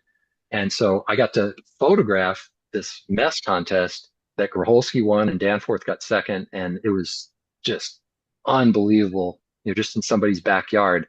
So, and when so I'm going to go back a little bit. So when I was still in Wisconsin, I think it was my last year there, 80, like winter of '83, spring of '84. Um, I met a guy from Eau Claire, the town that I was in, named Pete Biebelhausen. He was like 3 or 4 years older than me. He had a half pipe in Eau Claire, it turned out. Hmm. Like it was just the most mind-blowing thing. And Pete is a huge influence on my skating to this day because he he was from Eau Claire, but he had spent a bunch of time in the Twin Cities in Minneapolis, St. Paul, and they had a really good skate scene there. Um, and he knew all those guys. And so they were like basically sponsored level guys. And they came over to Eau Claire 2 or 3 different times while I was there after I met him to skate his ramp, and taking pictures of them and watching them skate was just amazing. Um, and um, so real quick, let me just tell the story about how I met Pete. So Kona Skate Park in Florida, which is still there to this day, Yep. um, had its own magazine that it made called Skateboard. Hmm. And it was just supposed to be pictures of people skating the park. But in the early '80s, when skating was really dead, any magazine it was pre-video. So any magazine was like, oh, it's skateboarding. I want to have it. And it was free. So you would write a letter to them and say, I want a subscription to Skateboard, and they would send it. And every month or two, you'd get a magazine, Free of from them, black charge. and white. Just Yeah, shows up free in of your charge. mail. Yeah. And they had a letters to the editor section. So I wrote a letter like with a photo or two of me skating the metro ramp in Kansas City with Steve. And but I sent it from Eau Claire and I put my address in there in Eau Claire, Wisconsin. Like here's something from last summer. People were just sharing skateboarding, like, hey, this is what we're doing in this part of the country. And this guy Pete Beeblehausen somehow got a copy of that skateboard magazine from Kona, and he sees my address in Eau Claire, Wisconsin, and it's like, oh wow. And I don't know for sure, but I think he had to have written me a letter in the mail saying, hey, my name's Pete Beeblehausen. I have a half pipe in Eau Claire. Do you want to skate sometime? It's like, what the fuck? No way. Yeah. Yeah. I mean, what are Yeah. it was just so coincidental and fortunate that that happened. And sure enough, he had this perfectly built, 12-foot ramp, 12-foot wide ramp, just perfectly built. And he had a car. I didn't have a car when I was up there, so it was like 3 miles from where I live, but it was like an eternity away otherwise. And so I learned to skate there. I learned ollies in one day on that ramp, frontside ollies, just skating with Pete. I learned them from halfway up to over the top in one day. And Yeah. and and then a few weeks later, these guys from the Twin Cities come over. Tom Thornquist, Eric Thompson, ET, who's like the Minneapolis legend skater from back in the 70s. This guy from Sweden, Torsten Larsen, Gary Barbo, Doug Bergman, all these guys from the Twin Cities. And so sort of knowing them, oh, Greg Bond, he was another one, probably the best of all of them. And I would see their names in the mess contests. And so it was just like this little expansion of my world, seeing all these guys in these contests and then kind of meeting them here or there a little bit and taking pictures of them. So that's how the photography kind of developed, was seeing better skaters and just be like, oh my God, look at what he's doing. I want to take a picture of it. And is your photography at that time good enough to document it properly, or is it kind of developing? Things are a little blurry, It was maybe. it was sometimes good. Like I had a Nikon camera, the FA, which was like it was the first like multi-exposure pattern camera. So it did really good job of exposing. Like nowadays, you don't even think about it. Everything's automatic. But back then, everything was pretty much manual. You had to, learn how big the aperture needed to be and the shutter speed, how fast, and the film speed and all that. And the FA thankfully simplified a lot of that. So a lot of times I could shoot on auto and be more concerned about the action. But my lens was not the greatest. It was like a mass market lens called Nakura, that just came with the camera, but it was decent enough. Yeah, pretty decent, just not like tack sharp like a Nikon lens or a Canon lens would have been, but decent enough. And learning to print and expose things properly, I could make them look pretty decent. It wasn't until like 89 that I got a fisheye, and that's when things just totally took off. But yeah, they were decent. I don't think I got any photos published though until like 88. So Um, what was the so first photo? let me think. Well, so I did get photos published in Thrasher in like 83 or 84, but they were just like Hell little yeah. travelogue things. Um, Wow. 83, Did you I get sent a credited in those? yeah, yeah. Yeah. I wrote an article that appeared on like 2 pages in Thrasher in like 83. I went to That's visit awesome. Steve in Kansas City on spring break, and it rained the whole time, but we street skated. And this is when like jumping off walls and onto your board was a big thing. So it was Yeah. like 2 pages of wall sweepers. Um, I've but never yeah, so seen that. That's awesome. yeah, I could definitely find it. It's on Yeah. there. Yeah, they're all online Yeah. too, especially Yeah, the ones in the 80s. So yeah, right, pretty right. cool.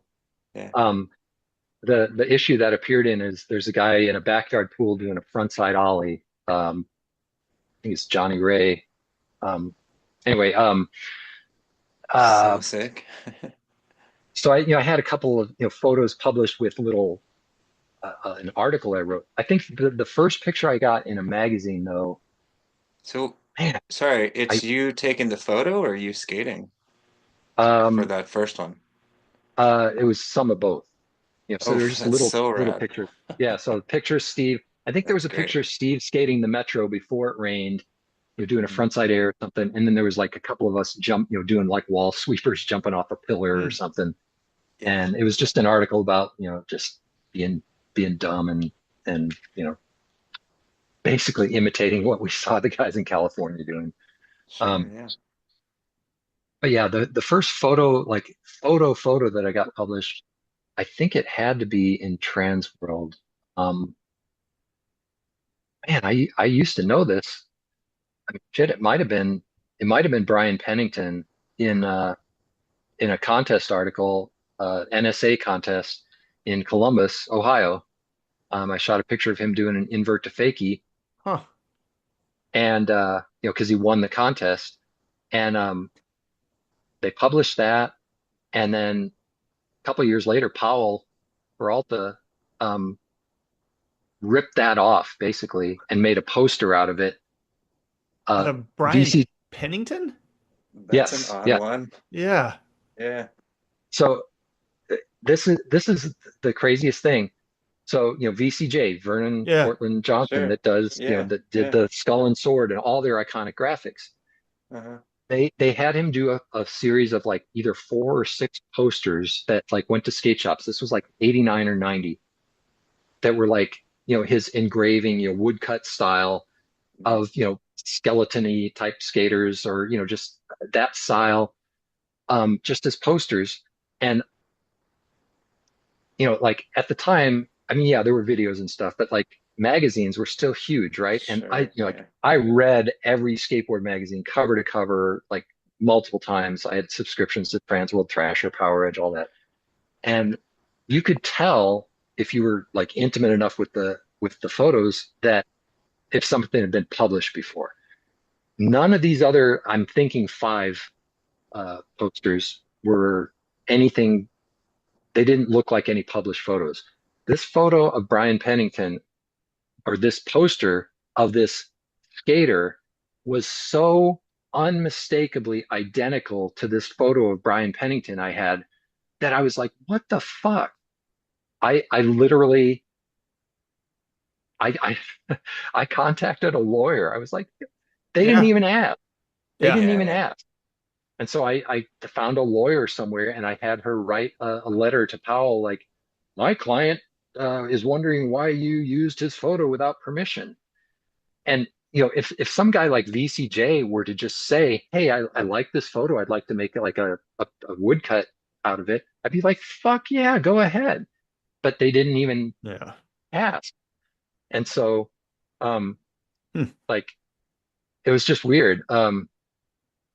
That it just totally, bizarre coincidence.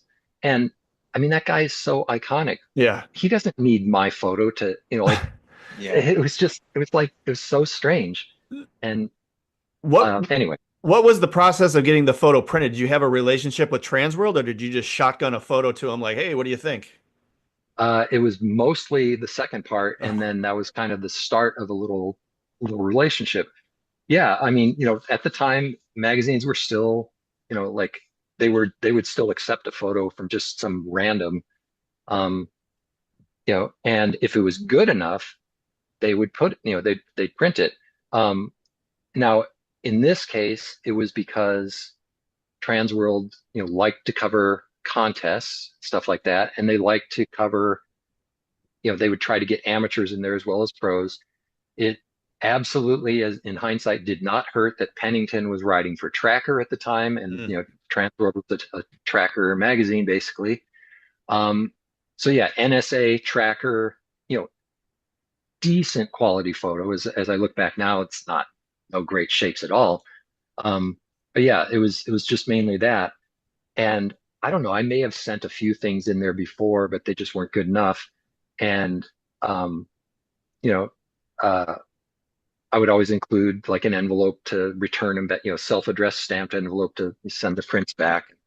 Um, so yeah, that got published, and then maybe I sent them one or two more, and you know, Grant Britton would, the photo editor would write back, and he would even like, he'd do articles in the magazine sometime too, like, here's how to make your photos stand out. You pay attention Oh, to that. yeah. Uh, and since I could print my own, I could make them look better than, just sending a black and white photo off to some lab somewhere that, I could, crop them and, frame them and Dodge stuff. burn. Yeah.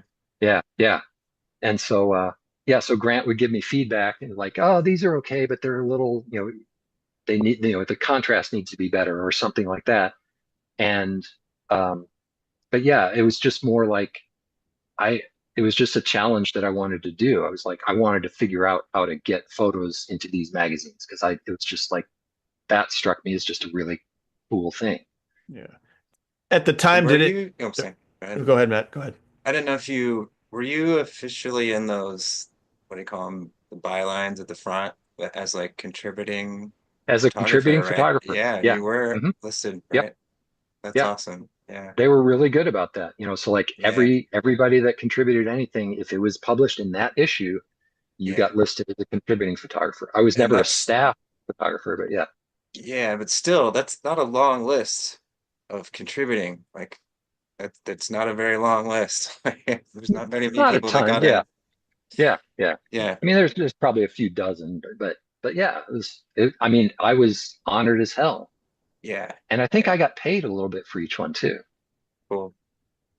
At Yeah. the Yeah. When t I look, oh, go ahead, Tom. Yeah. I was gonna say at the time, like, did you put one and one together? Like, okay, I need to go out and shoot a Brian Pennington in order to get it printed. Like, something's coming up in Ohio, something's coming up in Wisconsin or whatever. I need to be up there to shoot some photos like that. I got to think that Brian Pennington's Mm. name carries a lot more weight than whoever you're seeing at your guys' ramp, right? Oh, definitely, definitely. That's how, that's why that one got in. But eventually, so that was the cool thing about Transworld. They had their photo section that was designed to highlight, like excellent skate photography. And at least at that time, for the first couple of years I was doing it, 88 through 90 or so. Um, if it was a good enough photo, it didn't really matter if it was somebody that nobody had ever heard of.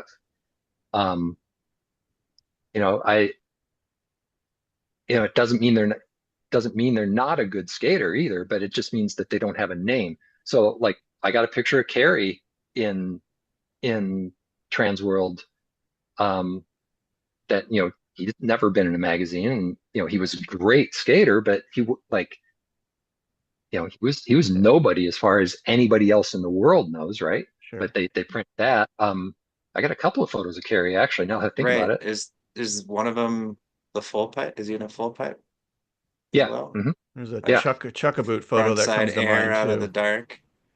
yeah, Both of right, those photos, man, they speak to me as like, and it's biased because I've known you for a long yeah, time, but like if you look at skate photos back then, I think that's how you got in. Like they're very yeah, unique Yeah.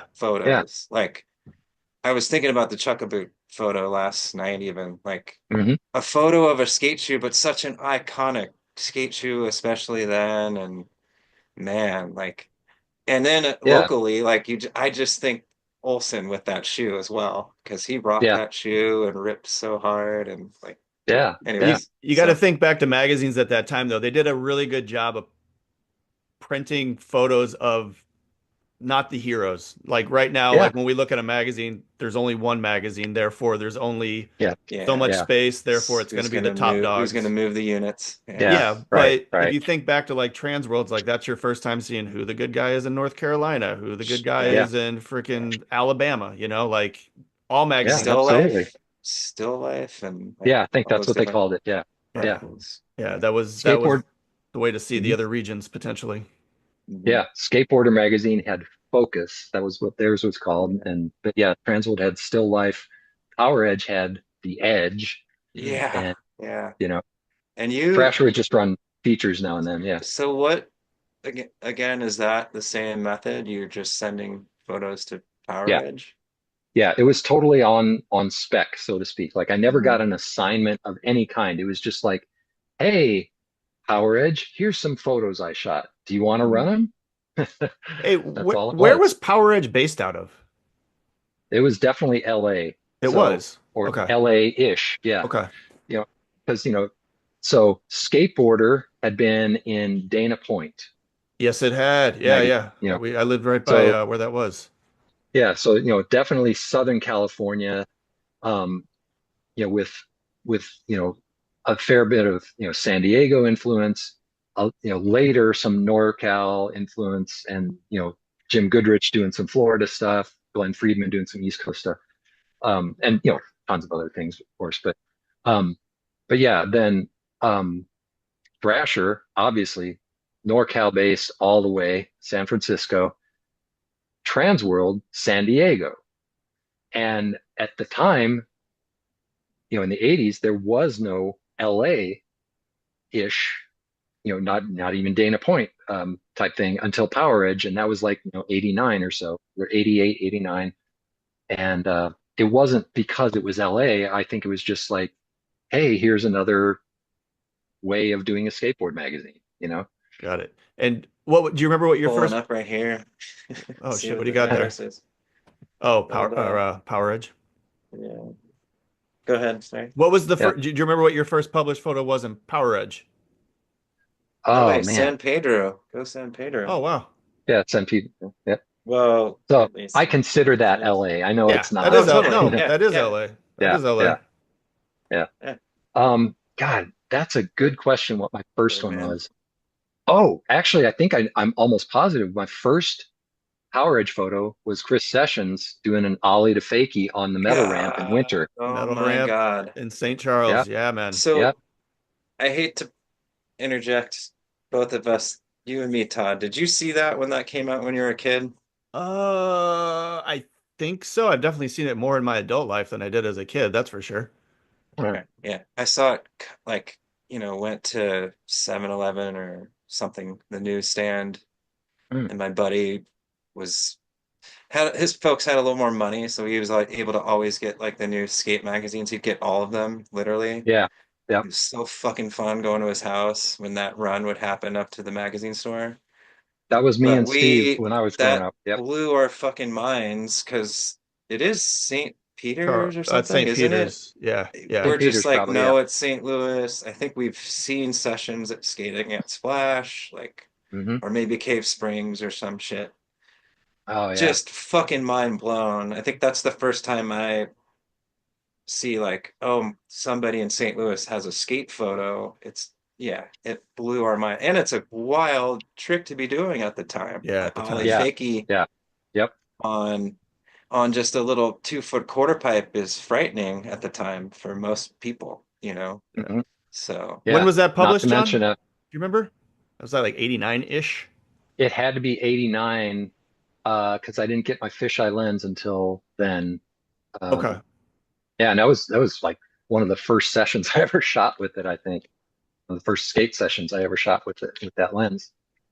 Okay. yeah. I went to that ramp shortly after there for the first time. Oh wow. There was, yeah, I don't know if you guys remember this. In a neighboring neighborhood, there was a mini chin ramp, a 2 foot tall replica of Animal Chin, which was so fun. I Um, always heard about that. I never found it. yep. Never. Yeah. The, but it was nearby there, so we wound up there, and then we went over to the metal ramp, which Mark Davidson, red hair guy, Mm, he was the owner of it. Um, okay. First introduction to a goth person, I remember that. I was like, oh wow, these guys are crazy. Oh wow. Nice. But the roll in on the edge was insane. Yeah. That's crazy. Mhm. Yeah. Yeah. Was his dad like a metal worker or Yes, something? his dad built the ramp for him. He was a metal worker. That Yeah. was the again third hand information, but Yeah. that ramp was built well. It was Oh, it's really well. Yeah. yeah, The entire thing was metal. Like the yeah, understructure was metal too. So it was kind of Oh loud. wow. yeah, yeah. It was loud. Yeah. 9 foot, 10 foot tall ish, somewhere around there. Yeah, it wasn't real big. I'd Yeah. say I would probably say eight. Yeah. Okay. Okay. But That's the reason still, why it was on yeah. our radar. Like, ooh, let's go try this out. But Yeah. then like we get there when we're 13, like, yeah, this let's go back to the 2 foot chin ramp. That's way more fun. Yeah. Yeah. Where was the 2 foot chin ramp? Like, Dude, I can give you rough spots. It is off 94, funny enough. Central okay. School Road, I think, somewhere Oh, okay. back in there, Harvester area type of thing. Okay. But yeah. Sometime other than this, drop, like you'll have to tell me more about that. I'd love to hear more about Yeah, that. yeah, there's definitely some offline conversation for that one. Yeah, Uh yeah, yeah. it was a wild scene. Yeah, that would be great. Um, I Um, always heard the rumors of it, but I didn't know that it actually existed. You oh, know it how did. We kids would are. Yeah, during a summer we went there quite frequently and yeah. the guy Amazing. that owned the metal ramp, that guy Mark, he was actually super cool. Like I remember that, like there was a Mhm. squad and they were older guys, so they probably weren't no reason to be nice to the young kids, but that guy was really cool and he was Yeah, like, that's "Come nice. over and check out my ramp," and that's how we wound up over there. That's amazing. Yeah. Yeah. At Um, that time, I wasn't heading that way. I was a little yeah, tyke, still dude, over in Right. we were trying to get Maryland out. Heights. That's a highlight of that way. Hmm. Let me tell you. Yeah. Hmm. So Poweredge is going on. You're sending some Hmm. photos to Transworld. You're out and about skating. That's Yeah. awesome. Things are going good. Hmm. Yeah. Yep. Um, wh- uh, And when you, this is probably a weird way of phrasing it, but when are you at you're most active within skateboard photography? When are you most active during doing that? it was definitely just really the very late 80s and early 90s, and just a little bit of the early 90s because, Bert died so quickly you know, and again, just life happening. Yep. I was getting serious with my girlfriend that eventually got married to, skateboarding was really just kind of dying by that time. And for me, the onset of the only street type of thing, or definitely the small pants, big, big Not wheels, Yeah, small. yeah, big pants, small wheels era. yeah. It was not what I was good at in skating. So, Yeah. um, but yeah, I mean, I would say, I mean, my best skating I ever did was in like it's a long time. It was like 1986. I was that like the summer of 86 was my by far my best skating myself. Um, I was doing at least briefly, I was doing inverts, I was doing frontside airs, backside airs, um, at the time called mute airs and Weddle airs, Yeah. ollies, fake ollies, a few different things. Um, but yeah, photography wise, it was really just a short period, um, at least getting things published. Um, like so my first one was in Transworld, I'm almost positive. And then after that, I couldn't get anything in Transworld for a while. So I was like, well, I'll try PowerEdge. And so that's where, um, you know, the photo of Chris Sessions, uh, there was a photo of JT Stone, Yeah. just The doing a 1 foot or the Frontside, front board board? slide. flat ground, 1 foot ollie, and then the Yeah, front yeah. front board slide. Um, Hmm. the same issue of one of those pictures of JT, there's a photo from the Splash skate park of Warren Stevens from the Splash guys, um, on a snowboard, but on the smaller mini ramp at Splash, doing like a nose stall on the snowboard, like strapped into the bindings. Wow. Um, Yeah. and I don't know, I got a few others. Oh, this guy named Jeff Stelling from Arnold or Arnoldish area, got a photo of him bouncing off a fence, like he off a quarter pipe at Splash, foot planting on the fence and jumping back into the quarter pipe. That was, I think they gave that almost a full page. Um, so yeah, I got, for a brief, maybe a year, I had, PowerEdge was kind of my go-to. And then I'm not sure what happened there. And then I got Power Edge went away is what happened more or less. Yeah. Yeah. eventually, yeah, Yeah. yeah, they did. Yeah, 91 Yeah. goes under. yeah. Hmm. And But then oh, sorry. I got I forget exactly what year it was that I got, it was really cool. I kind of knew it. It- This is like one of the only times, a lot of times you take a photo and you're like, oh my God, this is going to be so awesome. If you get these grandiose dreams like, oh, it's gonna be a cover shot. Yeah, ridiculous. Um, but this I got a photo of Glenn Stallings, published in Transworld inside the center of the pull out poster of Eddie Radigi. Well, there's this black and white photo That's of right, on the Glenn in backside. the pipe. Yeah, yeah. And as soon, like I saw that picture like complete in my mind before I took it. All Glenn had to do was hit the spot. There was a few, framing things that were a little different, but just somehow about that one, I was like, oh, fuck, that's a that's a really good photo. I don't care who took it. Like I'm not just saying if I saw that and anybody else did it, I'd be like, that's a rad skate photo. And so, um, I got that, and I might have gotten that's around the time that I started getting like a couple of pictures of Carrie in Transworld, and so again, it's not a ton of photos, but it felt like a lot.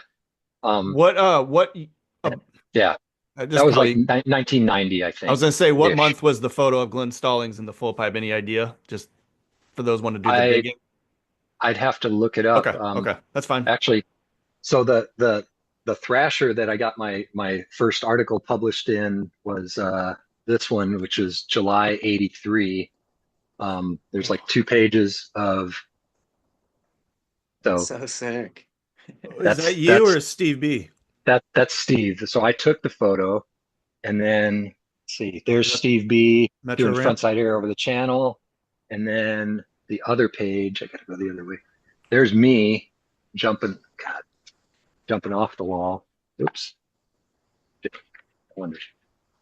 There's That's me so jumping off the sick. wall, and then there's another picture of Steve doing like a two-handed frontside air, and then somewhere else. Whatever. Oh, at the Got it. bottom, there's So Steve and somebody for else. those listening, we got John showing us what month Thrasher is that? What year? Thrasher. July '83. July 1983. Wow. Yeah, But that's yeah. out in Kansas, you said? That Those was in Kansas photos? City. Yeah, it was. Kansas City? Let's see. Yeah, I how to have fun skating in Missouri, even when it's raining, which is usually only when you want to skate. Love it. That's what I called it. That's so Um, cool. That is Did you rad. get paid for the article? Do you no, remember? no. They sent me a couple of copies of the magazine, and like I Nice. got a letter from Kevin Thatcher, like, yeah, we're running this in the next issue. This is cool, dude. So That's Oh, rad. yeah, that's so fun. Yeah. that was really cool. And then okay, so then it was the December 1989 Transworld that the centerfold of Glenn appeared in.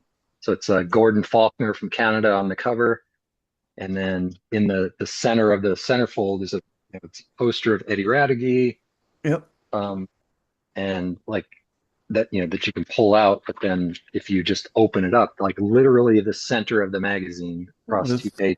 Glenn Wow. Stallings on it. Where was that shot at? It's in these full pipes up on North Broadway, in St. Louis. The Yep. What's place is the still there. caption say? Does it say St. Uh, Louis? it just says Glenn Stallings, St. Louis, Missouri, Arms. Huh. Yep. Because I would have had that as a kid. I must not have been Mm. that astute and maybe noticed that or something. Or maybe Well, just I don't mean, it's remember, I don't yeah, know. Well, It's a I long can time ago. speak for our dipshit generation is that when you saw a full pipe photo in that day and era, yeah, when we're thinking yeah, True. three Yeah. flips, you're like, Yeah. yeah. unfortunately. But dude, you're absolutely Right. correct. That photo is It's awesome. beautiful. Like, Yeah. yes. Yeah. Yeah. It's not the sort of photo that would appeal to many kids, I don't think, because it's Yep. like it's very not abstract, but it's just like silhouettes and shapes. It's not Yeah. like boom, here's somebody, it's some guy, Or busting a 20 stair ollie in your yeah, face, back that. to the young kids thinking, what I need the new trick or whatever, Yeah. Yeah, Yeah. Yeah. Where's the right. Jeremy Klein interview? Where is it? Yeah. Yeah. Yeah. Yeah, Dude, yeah, for you know sure. what's funny? What you're describing is at that time, 89, 90, when you start maybe winding down photography or just skateboarding's winding down. Dude, you've Yeah, already seen an up and down twice. Like that's kind of yeah, funny to think Hmm. about. You know what I mean? yeah. Oh, for sure. Oh my God, not again. You know, Right. Yep. like Yeah, things were going great a few Just years ago. yeah, yeah. yeah. And really, for the rest of the '90s, for me, skateboarding really sucked. You know, you, uh, I mean, it's not like I never street skated or Yeah. anything. I just wasn't that good at a lot of it. And, like, and just the whole, 7.5 inch wide boards and, Mhm. 45 millimeter wheels, it just didn't really Yeah. do it for me. So really, throughout pretty much, I'd say about 94 on, 94 through 2000, I would skate once in a while. There were no ramps really to speak of.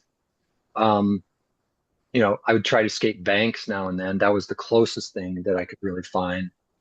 And just, my life was going through a pretty huge upheaval at the time too. In 90, really, I mean, for the last couple of years, I was married from 92 through 97, and it was my then wife's decision to end it, and it was just absolutely devastating for me.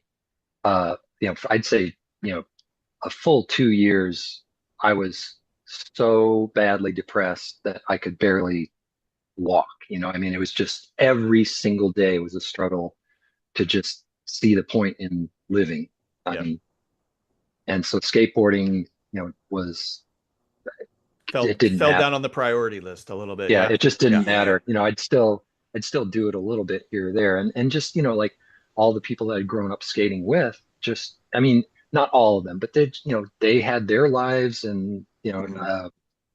Glenn was always around in some way or another. And so, I'd get, you know, I actually skated the ramp that he set up at the Warp Tour in 96 or something, Yep. Sure. which was actually a pretty cool memory, because I mean, that was when, so like after Vert totally died, 92, 93, 94, 95, you know, these people that had been making a living at it, well, what happened to Gator, of course, obviously, you know, but at that Warp Tour in 96, they set up this ramp out at Riverport at the time, whatever it's called now, and they had a demo, and, Glenn got me in there.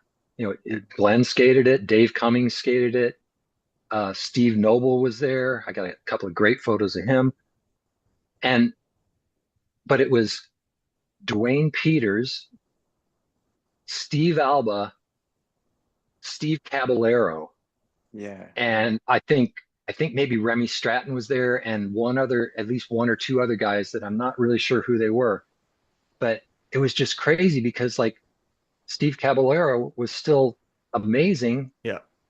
and but like he'd be standing up on the ramp, and Dwayne would take a run, and or no, sorry, Salva would take a run, and Caballero would go like La Machine, like with this little smile on his face, like, which was just like, it was so crazy that those guys were like, it was like they were like out of place in time, They were you put out know? to pasture way too Yeah, early, even yeah, though yeah, you got some jerk off bouncing his board off the ground over on the bank. yeah, You know what I mean? Like yeah. I was But the no, it jerk was off just so bouncing my cool. board, and I can look back in hindsight and be like, dude, Cab's spinning 540 backside grabs when Yeah, he's supposed to be on the downturn. Like it just didn't yeah, equal anything, didn't add up. yeah, yeah. And, but it was, I mean, don't get me wrong though. I mean, what happened in skating had to happen.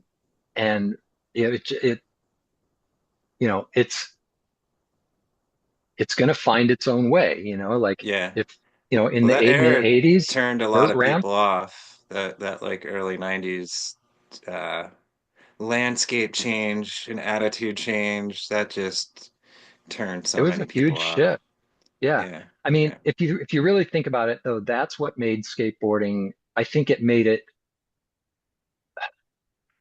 so much more, I hate to use this word, but like egalitarian, like up until vert stopped being the dominant thing. Hmm. If you really think about it, skateboarding was a kind of a rich white person's thing. Absolutely. You got Sure. to have Yeah. yard to have a vert ramp. You got to Yeah, have money to buy the wood. You got to have money yeah, for pads and helmets and everything else. yeah, Yeah, yeah, totally. yeah. And with street skating and, World Industries and all those, that whole scene, it was dudes from inner city LA, it was, and gangster rap was happening, and Mhm. just all these cultural things are, they're influencing each other. And so, I mean, skateboarding has always been, even if you didn't have a dime to your name, if you could rip, you could rip, right? And so there were plenty of people that, that didn't fit the paradigm that, the blonde-haired surfer. But I mean, you guys, I mean, I'm just throwing names out there, Fabian Alomar or, Yep. Joey Turiel. I don't know how you say his name. Sorrel. Um, yeah. You got Daywan, you got Kareem Campbell, you've got, I mean, just all these dudes that, and, and, it's blowing up in Europe and stuff like that too. And just, and all you need is your skateboard and pavement. And it can be flat ground, it can be a curb, it can be anything. And it just blew that entirely out of the, so that literally anybody can do it. And you just have to have the equipment. That's Yeah. it. Mhm. So in that sense, that was, it was something that had to happen, and it just happened in a particular way that it did. And I mean, in some ways I hated it, but oh my God, Rocco and the World Industries It was ads fun. at It the was time were interesting. so Yeah. fun. Yeah. They were so brilliant. It got to be, it ate itself eventually. It was cannibalistic, just like so harsh and, you know, It was. critical. Oh my But God. dude, as a kid that was 13 or 14, that Yeah. stuff looked so much more awesome compared to the bigger brands at the time. Like that was Yeah. like, Oh It yeah. Yeah. tapped into the right psychology of the yeah, absolutely. 13 to Oh 16-year-old. Yeah. yeah, absolutely. The It, knockoff graphics and just the, you know, yeah. you just stick your finger in somebody's face, and then before they could even realize what would have happened, you were already gone. Yeah. They'd make 100 of these boards and get a cease and desist, but they'd already sold out. Mhm. Ah, Yeah. just fucking brilliant. That's Yeah, that's funny, you made man. some right moves. Yeah. Yeah. But it's funny. I remember you being around during that era, even though you might not have been around as much, Yeah. I remember me, you, Jay Sides hopping in the car, going up to Yep. drop in, Oh, that's right. like that. Yeah. Yeah, I know yeah, that's the time period you're describing, or the beginning of the time period Yeah. you're describing, Yep. at least. Yeah, yeah. absolutely. So did I've we been, actually went there together? For some reason I thought that I ran into you there, that No, I went no, up we separately, but no. Oh man. again yeah. going back to the comment of us being dipshits. We Yeah. rode up there and like we didn't know you, but we were having a great time. Actually, in hindsight, we had the park to ourselves at some point, which me, you, We and pretty him. much did. And Yep. I just Yep. remember yelling at each other throughout the park, Yeah. and for You had whatever Yeah. a reason, we great thought, wood bowl. I bet you yeah. were Yeah. stoked on that But we bowl, had, I John. remember skating the street courses, all of us just going in circles, basically. Yeah. But Yep. yeah, we drove up there and back in one day. That was the MO for that Yeah. spot. Yeah. A little Y- before that, I remember at least once, maybe not a couple times, John, you, me, and Canali actually went to Airwaves up in Peoria. Oh This my is a, God. do you I remember remember this? Peoria. I didn't Because remember going with you guys. so yeah, and I was thinking about this when thinking about talking to you yesterday. Back to Huh. like, I was thinking about a car. Is that blue car? Did you sell that to Canali? No. No, No. okay, sorry. Car stuff. I No, But yeah. Canali we went in Canali that sold that blue to 323 of yours, Yep. pretty Yeah. sure. Um, Yeah, I have a pretty that's the only fond car I memory had. of Yeah. that. Yeah. Hmm. And you, Oh, very specific memory of you had um the full tape of, I don't know which album it would be, The Jam, but The oh, no Jam was kidding. playing in Questionable, and it was kind of new. And I was like, Hmm. holy, you had like the whole song, and I was just like blown away, like, oh my gosh, you've got this band, and like, yeah, Wow. fun Oh, memory. that's amazing. Yeah, I don't Yeah. remember I remember going to Peoria only one time, and I must have gone more than once.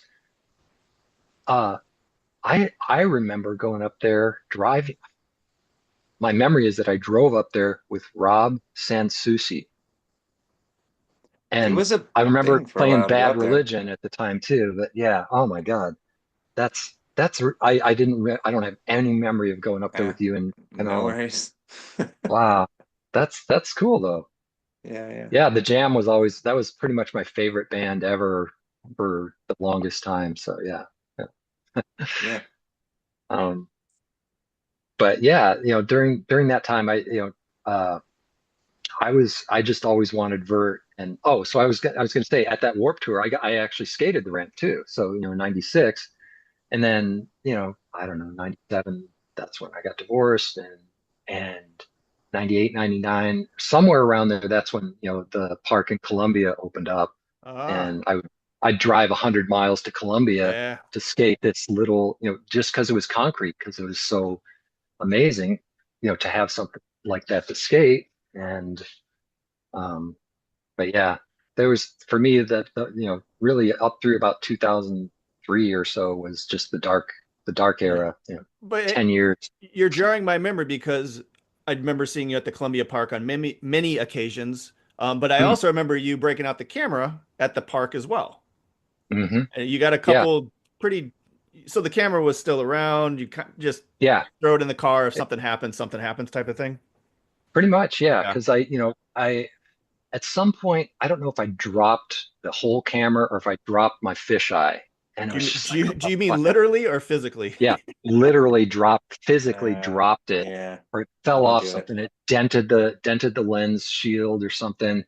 And at some point, I took the lens apart to try to fix it, or it stopped. I don't know, the aperture stopped working or something.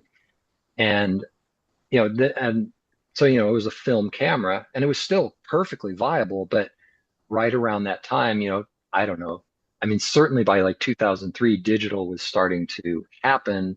I mean, it still was pretty terrible for a while, but um, and yeah, so up through probably about 2004 or five, I still had my film camera, and I would occasionally take stuff. But yeah, I did recently run across a few pictures of from Colombia that I took when I was there, and normally I can remember people's names that I've taken I photos can. I of. know exactly. You're talking about Shane Krivesky doing a mute Okay, grab that's off the quarter that's pipe. who I thought it was. I Yes, Oh, remember yep, him sick. doing that trick, yep, and remember you shooting it. And I was like, it was at sunset, good lighting.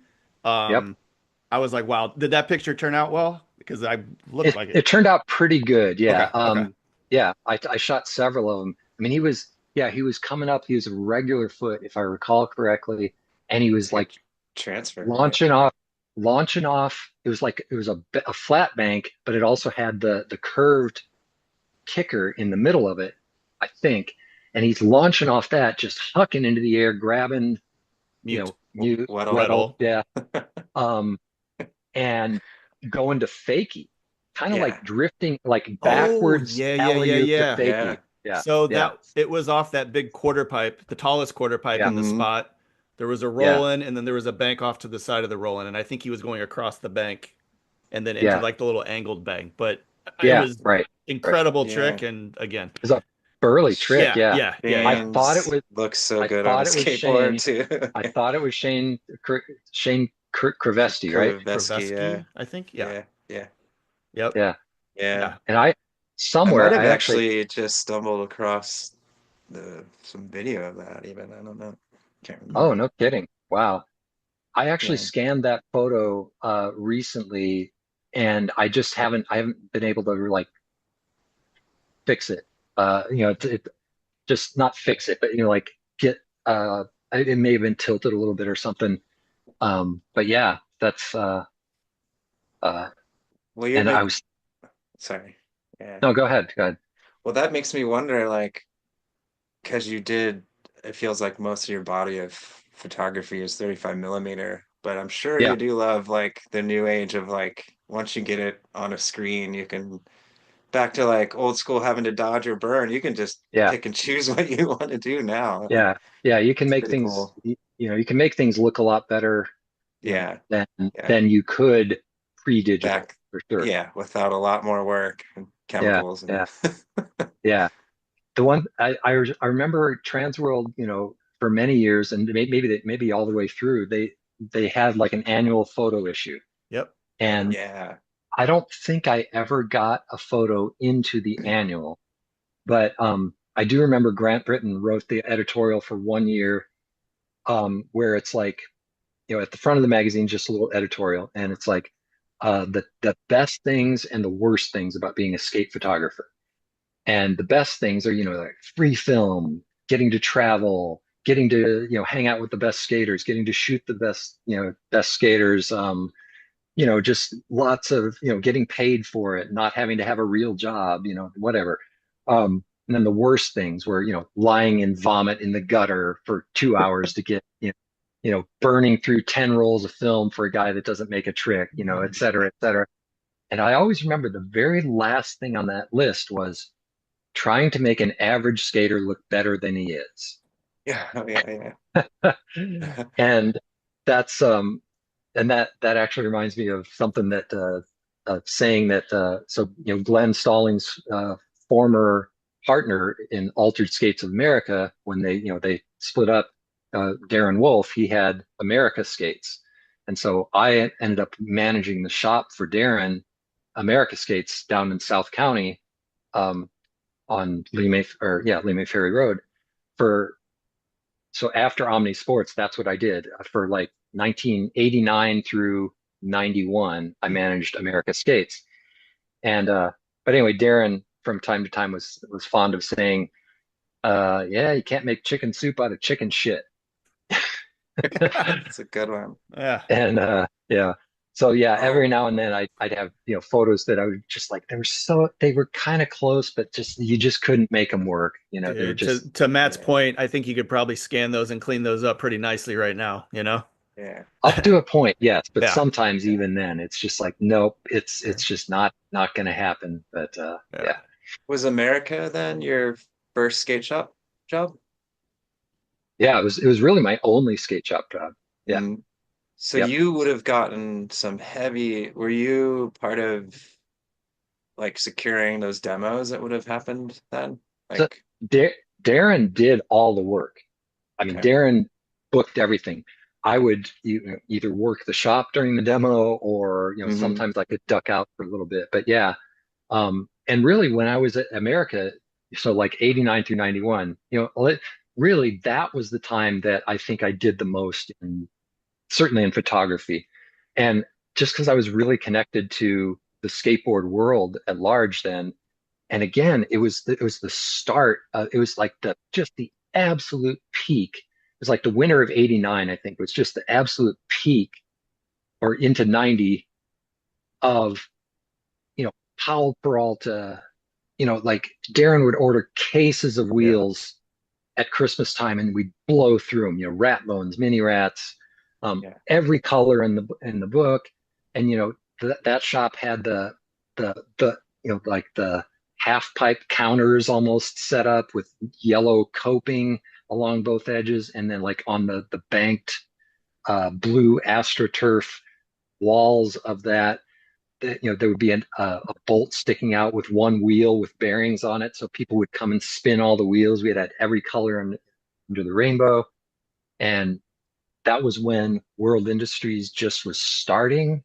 And Yeah. so we got we got all the World Industries boards. We got all the early. I mean, H Street was just huge then too. Yeah. So H Street, Palo Peralta, and then World Industries. So the original Mike Valley Barnyard, Mhm. the Jason Lee Cat in the Hat, the Jason Lee Burger King. Um, the only board, like, and I'd get anything I wanted for cost. And I never really, I would just skate the stuff. I was never, I had thoughts of like trying to collect stuff then, but I just didn't have that kind of money, even at cost, to just like buy stuff and sock it away. But I knew that some of the stuff was going to be valuable someday. The one thing I did buy and keep is I bought the Randy Colvin model of the girl, No way. pleasure Yeah. In the pleasuring bag? herself. Yeah. Yeah. And it's never been out of the bag. Holy It's moly. Wow. I have that, censorship is weak as fuck. Yeah. You know, Yeah. it's in the bag, never been opened. Um, Wow. Huh. the That's right crazy. person, I could probably make $1,000 off of that. No, you can Um, make Yeah. far more than that, John. No you joke. Yeah. think? Yeah. Yes. Yeah. I don't do the collection thing, but I know that thing's worth more than a grand. Yeah. My Yeah. big experience, I lived with Dan Druff. He had that he had a not the not a Satan board and he sold it and Yeah. bought a Yeah. motor for his car for like 6,500 bucks or something. Mm, Yeah, Yeah, that but set yeah. records like a Yeah. long time ago. yeah, Yeah. but wait for the Yeah. economy to bounce back and then throw Yeah. that thing up, Yeah. dude. Yeah. Or apparently there's collectors out there that Yeah. spend like Yeah. 10 G's and stuff on boards. Not Yeah. kidding. Yeah. Yeah. Yeah. I think Hmm. it's, maybe now, like, so definitely there's guys that are buying like the old Sims boards and the old Powell boards and, Well, like there's one the off. world collectors Oh too yeah. that yeah, Okay. Okay. they're Yes. I'm buying just that I'm stuff. not hooked into them. Yeah, and So, if Yeah. anybody had a Uh, crystal ball or hindsight, like the sheer fact that they were making runs of 300 to 500 of those yeah. decks versus Yeah. 50,000 of a Gator, that's the Oh, for recipe sure. for freaking collecting. You know what I mean? And Yeah. mm, Yeah. yeah. I wasn't thinking So, that, nor did I have the disposable income to even consider that, you know? yeah. Yeah. Yeah. I, same here. I mean, I, I had a pretty good feeling that eventually that Yeah. was gonna happen, especially for these, unusual things that were just so groundbreaking. Yeah. It was just like, Yeah. um, I've got, so before this call started, I was like, I didn't know. I mean, I guess this is really just going to be audio, but, for you video, like, uh, and this actually brings Matt in a little bit. Oh, I see where Um, you're going with this. so I have, I have not one, but I have two of the, Oh, wow. sugar-coated penis pops, Big Brother issues. That looks like Um, it's in Two of the really good boxes. shape, man. Yeah, Yeah. this one's in perfect shape. This one is open. This one, the magazine's in there. All the stuff is in there. The But little, I've you still got, have the styrofoam in there? yeah, yeah, yep. Let's Oh, Oh, see. that's I bought that There's personally at salmon. Rockford when we were on a just Oh, skate okay. trip to Rockford. I remember I bought Yeah, that at Rockford Rotation Station. yep.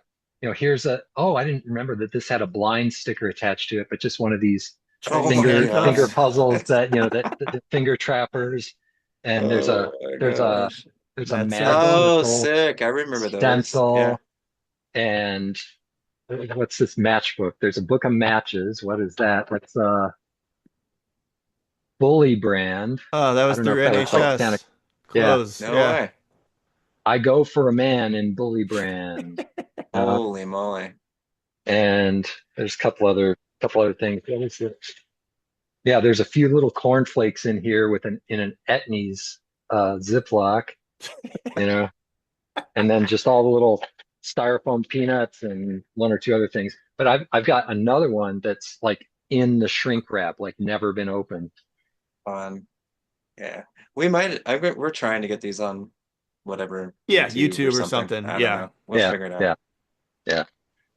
If you ever So, do, if you want to put these, we could put some of the photos that we've been talking We'll about, do yeah, a for sure. Yeah. separate nine episode club of style. no, we'll do Yeah, the archives of John Harms and get the full that lowdown. would be cool. Yeah, that would be. But yeah. So but yeah, I was at America and so that's like the only one that I purposely bought to keep and collect. But yeah, like just seeing all those boards come through, over and over again. Just the changes and then the demos that they had, meeting Hosoi, meeting Caballero. Wait, what were the big demos at America Skates? Because I think I was at some, but I don't recall. Like, Well, there were more than what I remember because I've seen other people say, "Oh, there was this one demo there," and I don't remember it, even though I was definitely working at the time. But they set up a vert ramp in the back, and Hosoi was there. Wow. That was during, I think, when he already had Tough Tough Skates Skates. I review. was at that one and it was cold Yeah. as hell if I recall. Or was that the Um. Sean Sheffy one that was super cold? Sheffy one was cold as Yeah. Okay, hell. Yeah. okay. Sheffy and Rick Yeah. Howard. Yeah. Right. And see, I don't remember specifically Sean Sheffy and Rick Howard, unless it was the one. I do remember that there was kind of like a fun box type setup with Yep. a banked hip. Yep. And all I That's what remember, they were skating. Yeah. yeah. And I think, Sheffy's regular foot, I can picture where it was. And I think he tried like a frontside 360 ollie over it, but, like 270 ollie from hip to hip. Um, kind of alley-ooped, and Rob Sansushi came behind him and kept trying the same trick. Yeah. And it was Yeah. kind of like, man, I don't think you're supposed to do that, man. Yeah. Yeah. But yeah, Hosoi I think was in the summertime, and yeah, Tough Skates, he had that going on. But there was also for at one point there was a spine ramp behind there, like a 5 foot high spine ramp, and I've got pictures of Dave Cummings and other people skating that was probably a Powell demo or something. Was that permanent or was that just set up for a Yeah. demo? No, Because it was set I, up s- for a time, a brief time. yeah, there was a contest I remember. I skated it Maybe it was a as contest. Yeah, a kid, skated a mini yeah, ramp and just froze up and couldn't do anything. And yeah, um, yeah. but then Um, back to like you're saying, I don't know every demo that happened historically in St. Louis, yeah, but people will talk about like what was sides that said Jeremy Klein and Saw some them clips of that. Yeah. did a demo that I only hmm, thought was at Splash, but apparently the next day they went to, or day prior or whatever, while they're in town, also did an America demo. So they okay, did like, it's kind of probably like so. how Yeah, H Street would do. They would go do one yeah, at Future, but then they would do it at Splash as well. yeah, yep, Well, there yep, was that happening with America and Splash that yeah. I don't remember that happening a lot, but apparently it did, Hmm. Um, Yeah, yeah. pretty cool. Uh, I know Nadas came through with Shit, I gotta plug in my Alan computer. Peterson, maybe, Yeah. and yeah, Julian Stranger, I at believe. Splash. Yeah, Stranger at Yeah, Splash. that one was Remember that? amazing. Yeah. And the one that I remember, so at Splash was Steve Barra coming back with Rick Howard. When he rode for Blockhead. Yeah, we were Yeah, I Yeah. think Matt was there for that one too. I was definitely Yeah. there yeah, that I'm night. just plugging in my computer. One Yeah, yeah, sec. do your thing. yeah, yeah. Go ahead and And talk. nobody, I remember trying to tell people like, yeah, people knew who Steve Barra was from being local, but he had gotten so much better. I mean, Yeah. it was just insane how good he was. And then, but then this guy that was with him, people were like, "Oh yeah, well, who's that guy?" And I was like, "Dude, that is Rick Howard. Do you know how good that guy Yeah. is?" And they were like, "What?" And it was like, "No, no, he's," Yeah. you know, That trying to tell people how good that he. was that was the evening of a demo at Splash, correct? That sounds right, actually. Yeah, yeah. Yeah, because It I was remember definitely evening. it was Yeah. evening and it wasn't like a scheduled Blockhead demo. It was like either No, a they were random just, was it a random night or was it after a demo? I I don't think, know. so Jason was claiming that was after a Powell demo, That might be or accurate, dude. yeah, like a Pat Brennan demo. I don't Yeah. remember that tidbit, but I do remember the both events. Hmm. Yeah. Yeah. But Yeah. Huh. yeah, that Rick Howard and Barra Think skating was Andy wild. Brayman from Kansas. Yeah, wasn't he with them? Mm. Yeah, Hmm. yeah. Yeah. Um, I saw Andy Brayman at some of the NSA contests like the year before that. Um, yeah. I went to Indianapolis, I went to Columbus, and just seeing um, those were amazing. Yeah, Yeah. So Jesse Newhouse. Hmm. that's a lot of the stuff that I picture, no pun intended, you with your Yeah. camera taking Hmm. photos of. Yeah. Like, right? Is that correct? Like demos. I never really got much because like you don't want to get in the Yeah, way, and like my Mhm. my favorite thing was just being at a session with people and then sure. just they're doing whatever they're doing. Like in fact, I would try never to ask somebody to do something. Like nowadays, that's just standard. It's like, Right. hey, I got this trick, or can you do this trick, or this would look good. I mean, I'm sure I did a little bit of that, but it was mainly just like whatever people were doing, and I would just try to find a way to capture it. But yeah, and in let's see, early '90s, Dude, it's probably about funny. It's 19. funny. I have a very vivid memory of Jay Side spinning that in my house. We're gonna meet John Harms at 10 o'clock in the morning on a Yeah, Saturday, which is early as hell. yeah, And you taking us to a I know where we hubba went. at Northwest Plaza, or Oh, I really? think Okay. so, or something. And you were like, can one of you guys backtail this? And I'm looking at Jay like, you backtail this. I'm not backtailing Oh, this. that's funny. That's funny. So I did do that at some point. Yeah, I I do That's remember. hilarious. I I remember remember those hanging. and that time period and being kind of jealous, like, damn, I want to get on a Harms like photo session. Yeah. Dude, we would stay Yeah, up till literally like 3 or 4 in the morning on Friday and then have to wake up four yeah. hours later. Like, Oh, I don't that's know what funny. we were Well, thinking. I That's so have vivid memories of you guys describing it like, oh, you're gonna have to get up so early. And I was already somebody my whole life. I got up so fucking early. I was like, what Uh, do you mean early? Like, and you guys were saying something like that. I'm like, I can get up before that, dude. Like, Jeez. yeah, like 9 o'clock or 10 o'clock. Yeah. yeah. Yeah. No, I do remember shooting photos with you and Jason at Met Metro Metro lighting. Lighting or something. Yes. Yeah, Yep. Yep. Yep. those gnarly steep banks Yep. off of Still there. Boyle or something. Yep, yep, yep. Mhm. Um, but oh, I was going to say, so my ex-wife was from Troy, Ohio, which was near Dayton, and so she would go back there. I remember going back there with her one time in the early '90s, and um, she wanted to hang out with one of her old friends that night or like late in the day, and so I just went. The Surf Ohio shop was still there somewhere. Ohio Surf and Skate. Yeah, right. At that time, that's what it was called. Right. And I remember stopping by there. They had a mini ramp in the back, and I was thinking, oh, maybe I can go skate the mini ramp. Well, they were closing up or something. It must have been a Saturday. But as they were closing up, Mark Heinzman and Rob Dyrdek were in there, and they were, I don't know if they worked there, if they were just hanging out there or whatever. And I just somehow introduced myself to them, or that, um, and they were like, oh, well, we were maybe going to go skate. You want to come with us? And I was like, sure. So I tagged along with them, and one of the best photos I've ever shot in my life was from that Rob Dyrdek. That one got in Transworld, doing a fairly long, fairly flat handrail, Was it the downward handrail, but fairly no flat. slide? The no slide photo? Nope, it was a board slide. Hmm. Um, and Hart, this was in kind of early days of super flippy stuff. And all I remember is that particular day, Heinzman wasn't really making much and he was kind of getting pissed. He's, like it wasn't very photogenic either.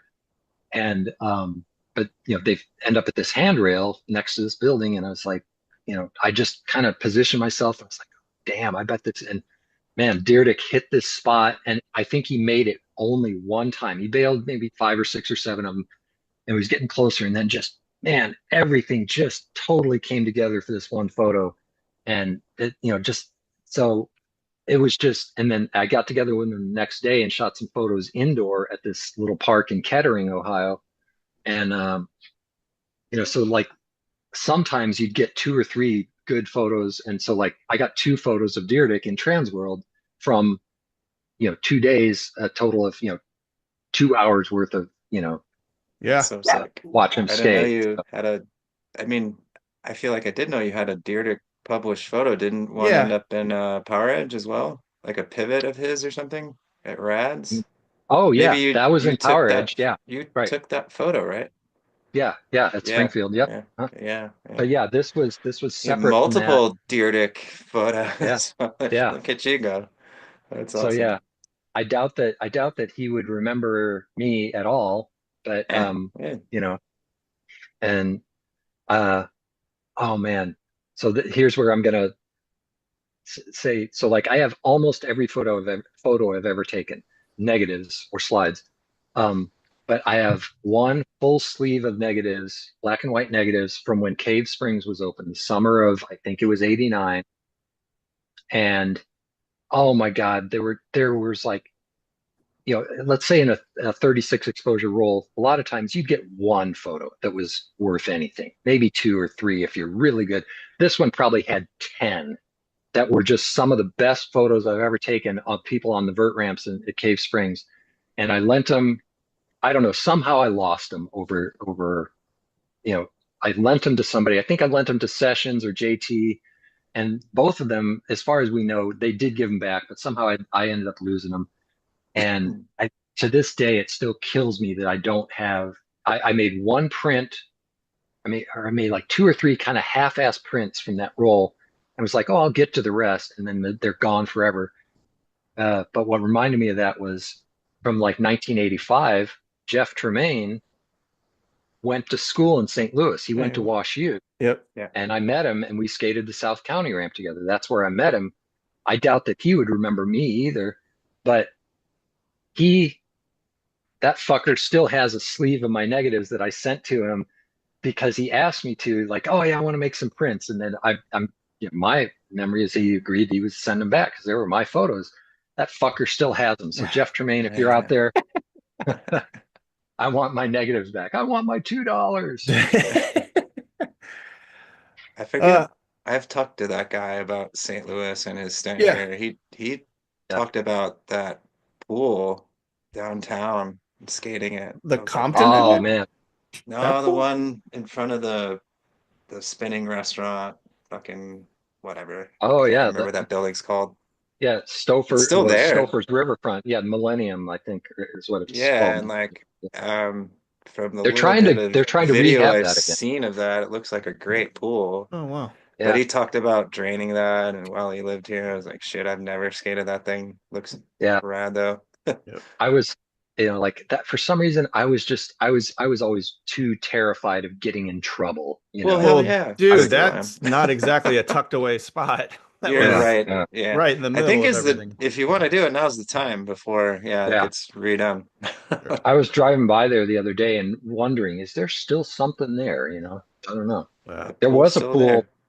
There was a pool on, like, I'm going to say it was Locust or Washington. It was one of the streets that runs east and west, almost where it hits Tucker. But back in the day, that it was still open as a hotel, and I know it had a rounded pool in there. And to, I bet somebody in St. Louis maybe skated at one point. But again, I was still probably living in Baldwin at that time, and it was just like the city was way too gnarly and scary for me for the most For part. sure. Yeah. Yeah, yeah. Um, So fast forwarding into early 2000s or yeah. so, Hmm.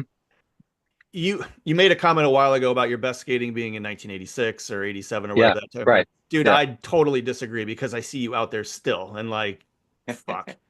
Huh. Um what you started skating more, right? Around that time, maybe mid Yeah. 2000s, is that Yeah. accurate? And Yeah. is that just skating in general or is that slalom or is that both? It's entirely because of slalom Okay. that I started skating more.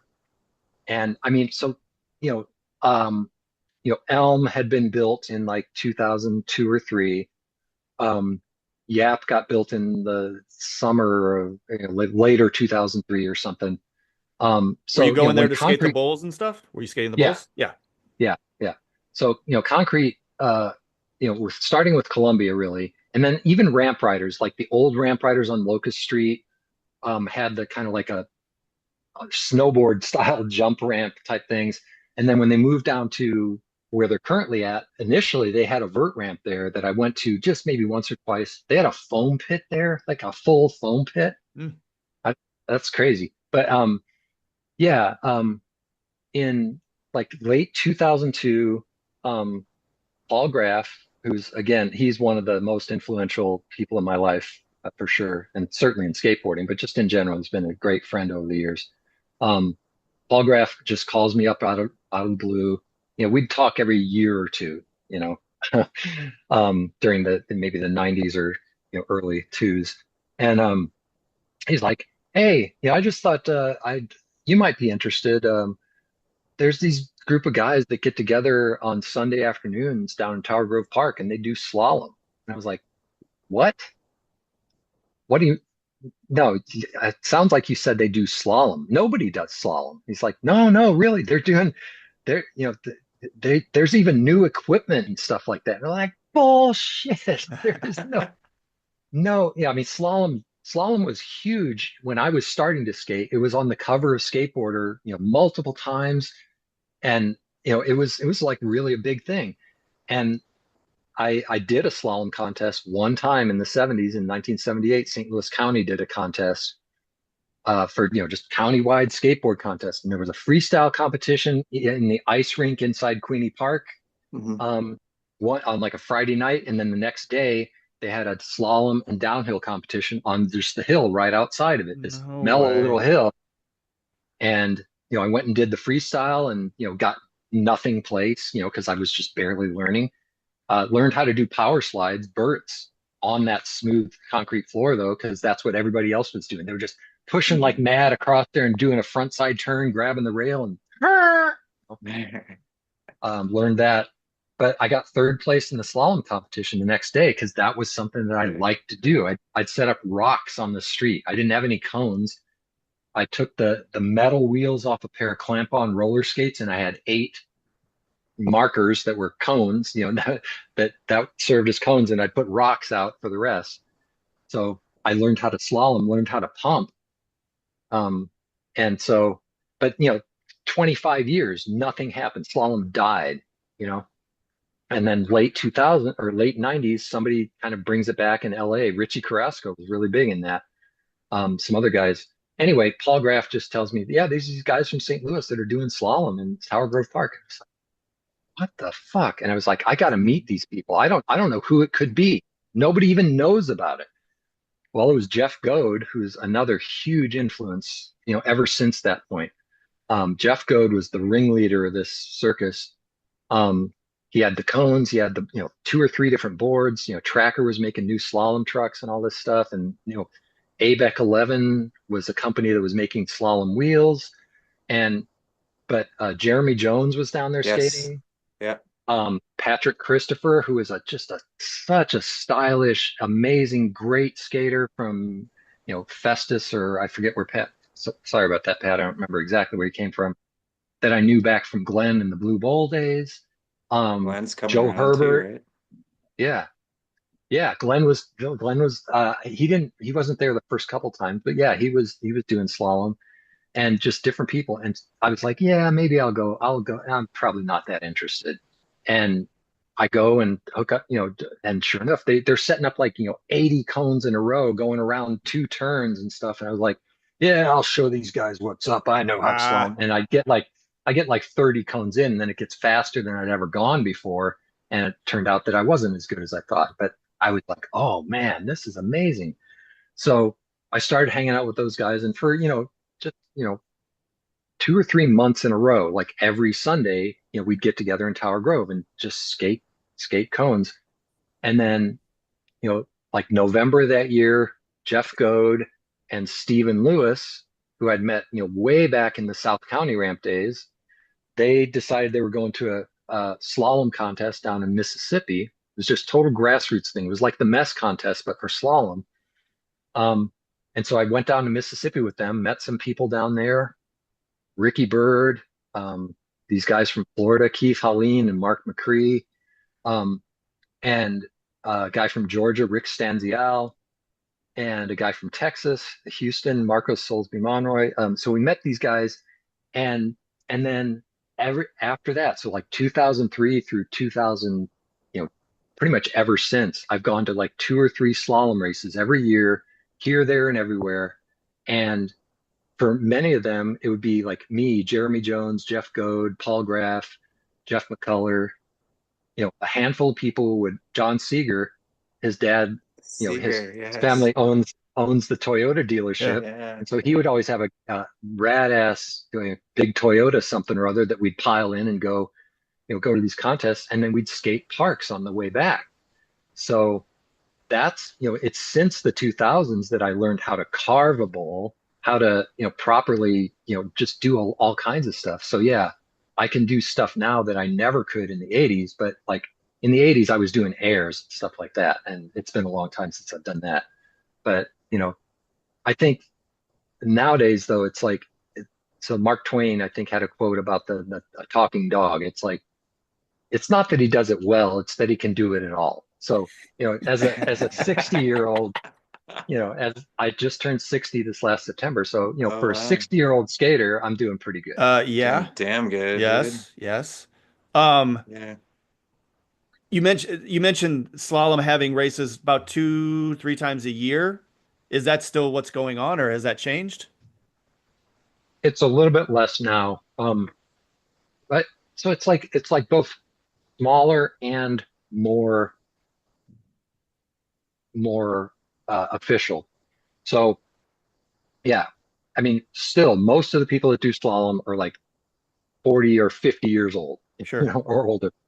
But um, there are a few younger people that are doing it, and with skating getting into the Olympics, World Skate, the organization that sanctions the Olympic skateboarding, well, the International Slalom Skateboarding Association, which is it's a tiny little thing, got in with World Skate and has had two different world championships. 2022 it was in Argentina, and this past September it was in Italy, Chieti, Italy. And so slalom is recognized by World Skate, and it's slightly growing here and there around the world. But most of the races are still just grassroots, like one or two people that have been into it for a while. And it's like, hey, come up to Chicago, or out this guy named Scott Kamens does a race outside Chicago. Um, Texas has a soapbox derby hill in outside of Houston, in a town called Hockley. That's amazing. California has San Diego. They have this pump station hill that they can skate anytime. So it's mainly the same ones over and over again. Oregon, Salem, Oregon has a soapbox derby hill. So few and far between. But in Europe, there's Czech Republic is huge. Latvia, France, Germany, Australia's had a scene for a long time, and even now Japan and Brazil. So there's races all over, but yeah, it's usually only a few big races, in any given region every year. But then it's serious enough that there's like world championships and stuff like that. So is it part of Yeah. the So Olympics? yeah. It is not part of the Olympics, but there certainly is the desire to get it in. But the organization is intertwined with the Olympics They're somehow, though, yeah? Yeah, right, right, it's maybe making the steps to get Yeah, in it there. sounds like it. Yeah. right, right. And there is definitely, and even people like Jeff Grosso, um, when he was alive, he would multiple times he would say things like, if skateboarding's in the Olympics, you know what they should have? They should have downhill. They should have slalom. Yeah. And because it's, They're it's not judged, Nope. it's timed, mhm. all that stuff.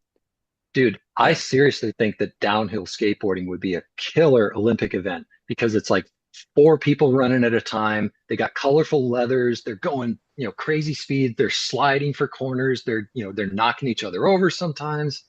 It's, and now with drones to film and stuff like that, Mm. oh my God, people would love watching downhill if it's like Yeah. multiple people. It's Yeah. just And it's slalom, easy for the yeah, general. maybe. Well, no, both of those things are easy for the general public to understand versus Right. switch Yeah, tail The way the slide versus a tail slide. skaters look at Yeah. skating. Yeah. right, Yeah. right. And Um, yeah. Park skating is spectacular too. But yeah, for Joe Average, street skating, even handrails, yeah, that's pretty cool. But like, yeah, the mhm. the intricacies of a flip trick or Yeah. switch is just Yeah. lost And on me. even that with even down to really great park skaters are throwing in like a switch trick, but the general public Yeah, doesn't know what that means.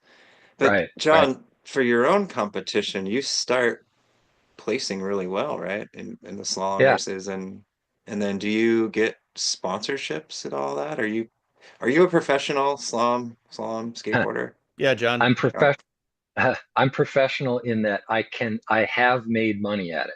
Um, yeah, sure. I am not even remotely professional in terms of being able to make a living at it. Nobody Sure. is a professional slalom Sounds like skateboarder. professional skateboarding in general, right? Ah, Yeah. True. yeah, So, But but no. yeah, this last but year, you qualified to go overseas, right? And Hmm? participate in the World Cup. Yeah, World, yeah. yeah, yeah. World Championships. Yeah. Yeah. Um, that's cool. So so cool. so real briefly, so in St. Louis, from starting in 2003 during the total grassroots all the way through 2019, for 17 years in a row, we did Slalom St. Louis, Memorial Day weekend every year. And for a while, it was for the last 8 or 9 years, it was the longest running slalom race in the world. Oh, Consecutive wow. every single year. Huh. The first year was entirely Jeff Gode's deal that he put it all together. He made it happen, and it was amazing. We had people from all over the country that came. We had a guy from Australia that came, and then starting in 2004 and five, I did a lot more with that, and I was the main organizer of the race. But really, the Goat, Jeff and his family, uh, his wife Mary and their daughter Sasha, they always had a huge part in it too. Like it was co organizing. Um, but yeah, after COVID, we stopped doing it. It's just been, and Goats moved away, and so we um, had to stop it. But yeah, over the years though, when I really got into slalom, I loved it. I'd skate the whole bike path on Forest Park, without 6 miles without putting my foot down, just pumping the whole way and You stuff can like do that. that? Really? Hmm. Yeah, Dude, you that's can go up hills. Yeah, if you have the incredible, right dude. setup. Yeah, yeah. Back to that Um, TikToking up a Yeah, hill. Yeah. spacewalking. totally, Yeah. absolutely. Like Yeah. if you think about it, so TikToking. remember back in this was like 2009 or 10 when there would be fundraisers down at the stadium or whatever on South Broadway, the Yeah. roller skating rink. Yeah. Yeah. And one of those, Tim Jameson and Paul Jameson were always like, we should have a tic tac race. Well, so they did Yeah. one time. Well, if you think about it, on a skateboard, tic tacking, it turns into pumping really, like Yeah. you just, at first you're like clomp, clomp, clomp, clomp. And Hmm. then you Yeah. can kind of skim your wheels across, if you want, get in the back seat and you're kind of skimming your wheels. And then you just shift your weight forward and you're just pumping the whole way. So that's how I learned to pump. I could tic tac, after watching Steve Bacon do it, way back in the day, I was like, I got to learn that going uphill. And we would have tic tac races all over the place. And then eventually you just realize, oh, I can just turn, And so I learned how to pump, that was like one of the first really good things I could do in skateboarding. So yeah, and but yeah, skating slalom actually kind of helped in some ways for other types of skating because like it just you go exactly where you have to go in a very precise way, and it gets you familiar with speed too. Um, and so Yeah. like downhill skateboarding, I got into that through slalom, and I've gone 50 plus, comfortably Hmm. um, on a slalom Crazy. board. Um, What are some good downhill or slalom hills in the St. Louis area? You just mentioned Tower Grove Park. What yeah. else? Well, so Tower Grove was actually pretty mellow, but it was Yeah. good. The pavement was flawless from like 2003 to 2010. It was just like the best asphalt you've ever seen. So even if it wasn't a big steep hill, it was fast enough and just the setting. But Just out of Babbler Park, curiosity, did you ever have to get permits for that, or you just barge the path when you would do no, that? you'd have to rent the pavilion. We'd rent the Turkish Yeah. pavilion, So that gives and you then path yeah, access. Yeah. right. Cool. Well, that the hill that we ran on, it had barricades at the top. It's where the basketball courts are now at the top of it. It had Hmm. little barricades at the top so no cars could come in from the top. And from the bottom, half the year it's closed off by barricades. So there's really Okay. no automobile traffic. It's only foot traffic and bike traffic. You know, Yeah. so it was just couldn't have been, it was like tailor made for it. Um, Hmm. but yeah, other than that, Babbler Park out in Wildwood, Okay. that's got some steep hills. Um, I remember thinking that this was just absolutely insane back in the day, but the road behind Six Flags, Allenton Road, That park, um, that state park that's right there? yeah, the steep hill that goes down, if you go past Six Flags on that road, you go My up bro it. my brother's launched his Trans Am off that car or that hill, I'm pretty sure. Yeah, I remember thinking that was just the most insane. Like nobody will ever go down this downhill. Now it's like I don't even think about it. It's easy.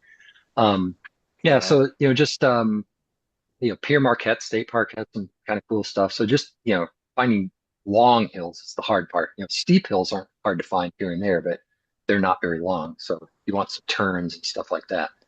Um, but yes, I forget what your question was about, slalom racing and but yeah, going to slalom races and then skating parks on the way back. So we'd go to Georgia for a race and then skate Asheville, North Carolina, and Louisville on the way back, or we'd go to Mississippi and skate Oxford, or we'd go to Chicago and skate Wilson, or go to Kansas City and skate go to Colorado and skate all the amazing shit they got out there. So Yeah. yeah.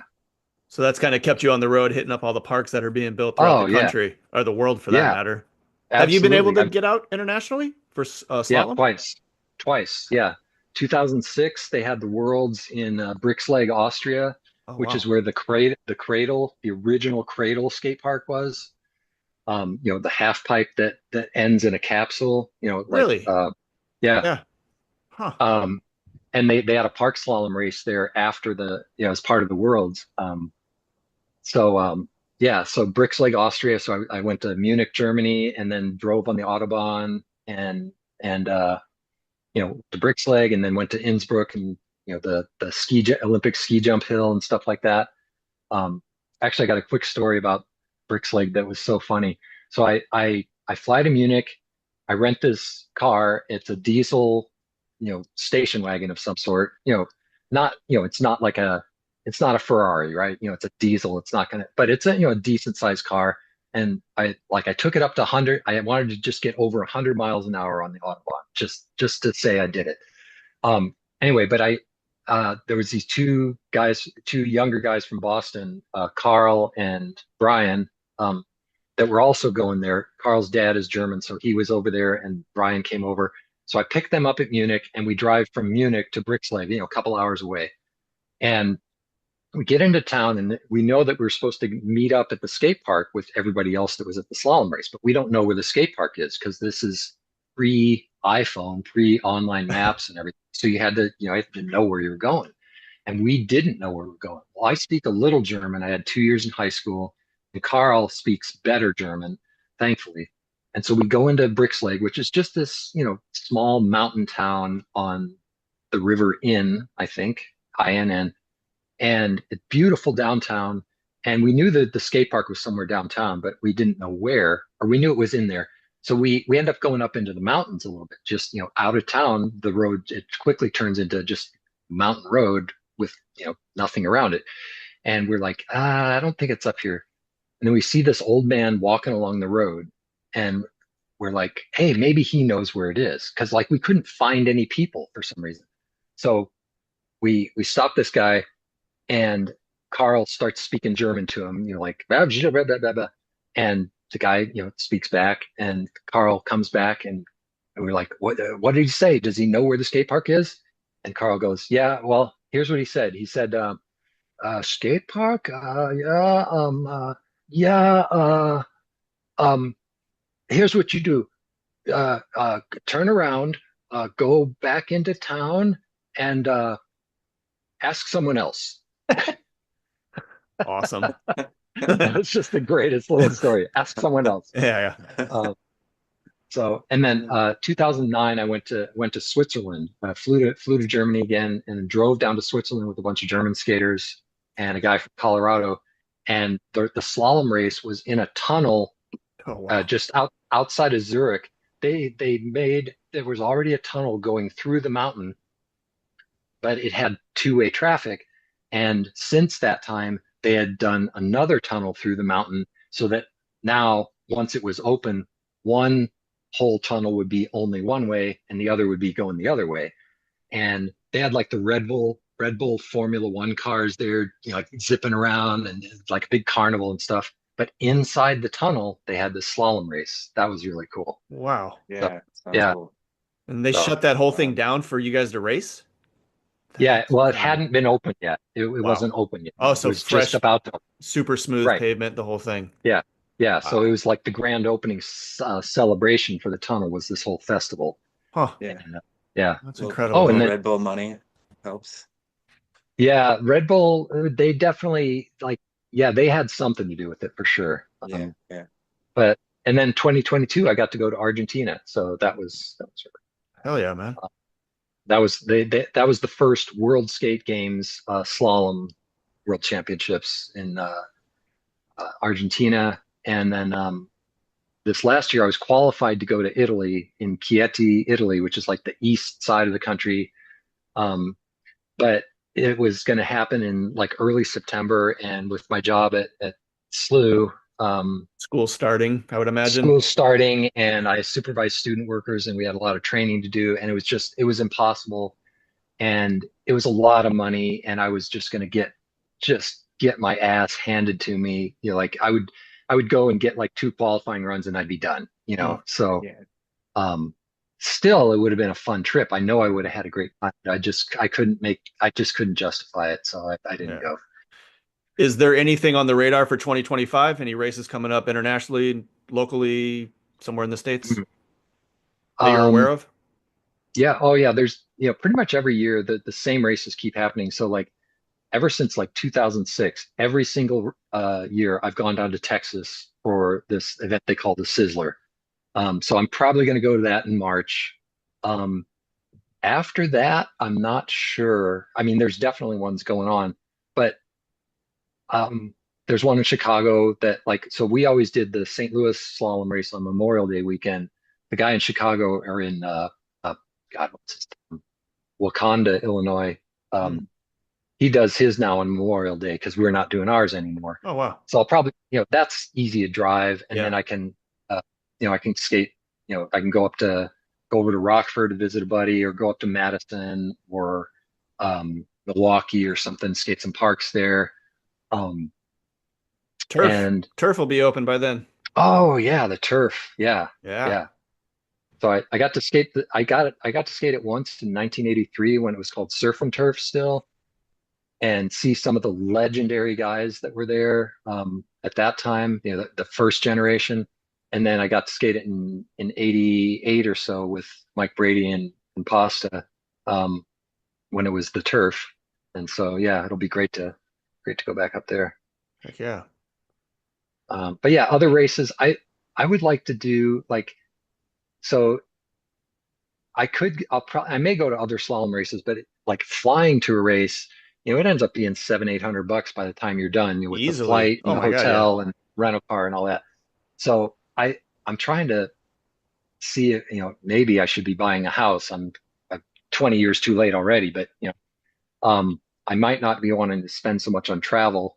But like what I might want to do is instead, like in spring, there's a couple things. Like there's this whole Montana, thing that like Yeah, old man. dudes skating Yeah. Montana parks, Randy Caton and Brad Bowman goes out there, just like legend, Jeff, I don't know how you say his last name, Jeff Ament from Pearl Pearl Jam, Jam. I think a buddy of mine, you Kevin know, Horiuchi, jumps in on that little trip as well, yeah, too. He makes it yeah. out there.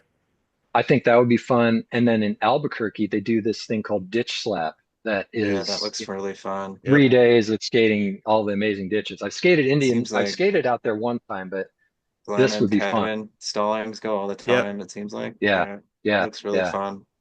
yeah. So, I mean, oh my God, if you've never skated Indian School Ditch, that's really a bucket list spot. Oh, yeah. It's on mine now. I'm Yeah, not, yeah, yeah, for sure. yeah. It's amazing. And that's the most famous one, but they've got so many Yeah. that are just unbelievable. I was able to do Yeah, that on the drive back out here when we were moving back, like have the wife, like Yeah. start here, have the wife pick me up at the end. But the Yep. ditch next to the hotel, my God, it was incredible. It was just right Yeah. there. It's just one after the other. And yeah. I was just Um, in San Antonio and I didn't really get to skate. I went to some skate park, but I would have rather have had taken the time to just find a random ditch because they were everywhere. Yeah. It was so yeah. cool. Yeah. Yeah, Texas has a bunch too. Las yeah, Vegas. Oh my God. Las Vegas has insane ditches too. Mm. So, yeah. so yeah, I'm still doing slalom and and, but I've done it for like 20 years now, and I, I don't know, it's still super fun. And I love virtually all the people that I get together with, but, um, yeah, I want to do some other things that maybe I haven't, I'd like to skate the glory hole sometime, Oh, wow. Out. It's too bad that Glenn has moved to Panama now because he would go up to the glory hole like 2 or 3 times a year with Scott Yeah, Hostert, some guys from out there, all the way yeah. from Orange County. They'd go up to you Some know of the N-Men crew and all Yep. that. yeah, N-Man, all that. So it would be fun to do that. And Mhm. there's this downhill race in Washington called Maryhill, um, where it's like a 2.2 mile road or something. It's got, just like a snake all the way down. It's a constant 5% gradient. So you don't go super fast. You get into the low 40s, but just the grip and, uh, they do what's called a free ride there where you just have the hill closed for like 2 or 3 days and you just they have a U-Haul that just takes you back up, and so you can just get Jesus. 15 Wow. runs a day and pack Yeah. runs. And they like make tunnels out of hay bales and stuff, and you go through them at 40 miles an hour. And Dude, I like Oh uh, what you're my saying. gosh. It's not that fast at 40 miles an hour. I know. I was giggling at that, man. Man, yeah, yeah. Oh, that's so crazy. but Nice. So you got yeah, some and travels on the radar for the year, it sounds like, or some yeah, potentials. definitely, Yeah. definitely, yeah, yep. And what's isn't there? No, I guess. Oh, and then the vert ramp, Yeah, I the was vert gonna ramp ask out you, are you at looking Oh, forward to Fallon. skating that? Yeah. Absolutely, have you been yeah, out there Yeah. and taken a look at it yet? oh yeah. I've Yeah. I've talked to I've talked to Jason, the guy that bought it, and Braden, his son. Um, and Braden has been skating it a little bit before the snow, and so it's just about ready to open up for to Yeah. when um Is sorry. Oh, usable. yeah. Is Braden the And kid that's already got a clip 540 on it? Is yep, that? Oh yeah. wow. Yeah. I don't I I saw don't know if that he's just randomly in yeah, the internet world and I was like, whoa. Kid in yeah, St. Louis is doing that? That's awesome. yeah. Yeah. I don't know if he's actually sponsored by Powell Peralta, but he's riding Powell stuff, and S- he's you know So that means there's a couple kids on PAL right now, or getting PAL stuff then, because there's another yeah, little kid that does more like not 540s, but whatever. He's doing yeah. stuff. There's a Skating kid like named the Rex. old school, yeah, the old school boards and stuff. Yeah, yeah, He seems to be hmm on PAL too. yeah, That's right. yeah. Yeah. So yeah, I'm looking forward to that. I know I'll drop in. I know I'll do grinds. I'll do some rock and rolls. You know, it's really big. It's 13 foot, so it's Yeah. really big. I went Um, out there to check it out and I was like, man, I miss vert yeah, ramps that are 10 foot. That's for sure. yeah, yeah.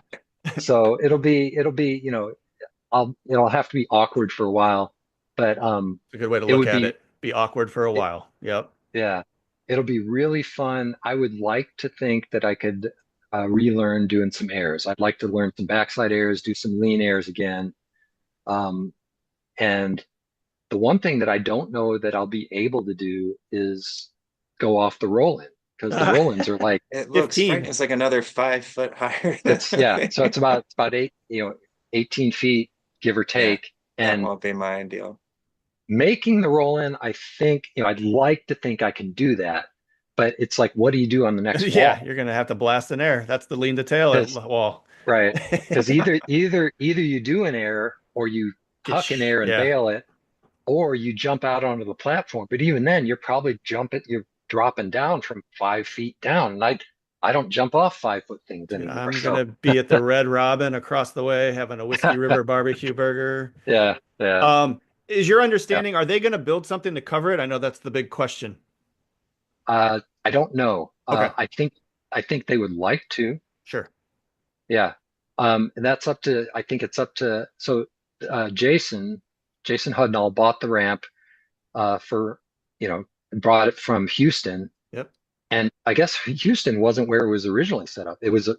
For that, it was a demo ramp and a contest ramp that this German guy, G Ramps, built, a guy named Peter. Um, but it was down in Houston at 60 foot wide with that amazing roof over it for 5 years or so.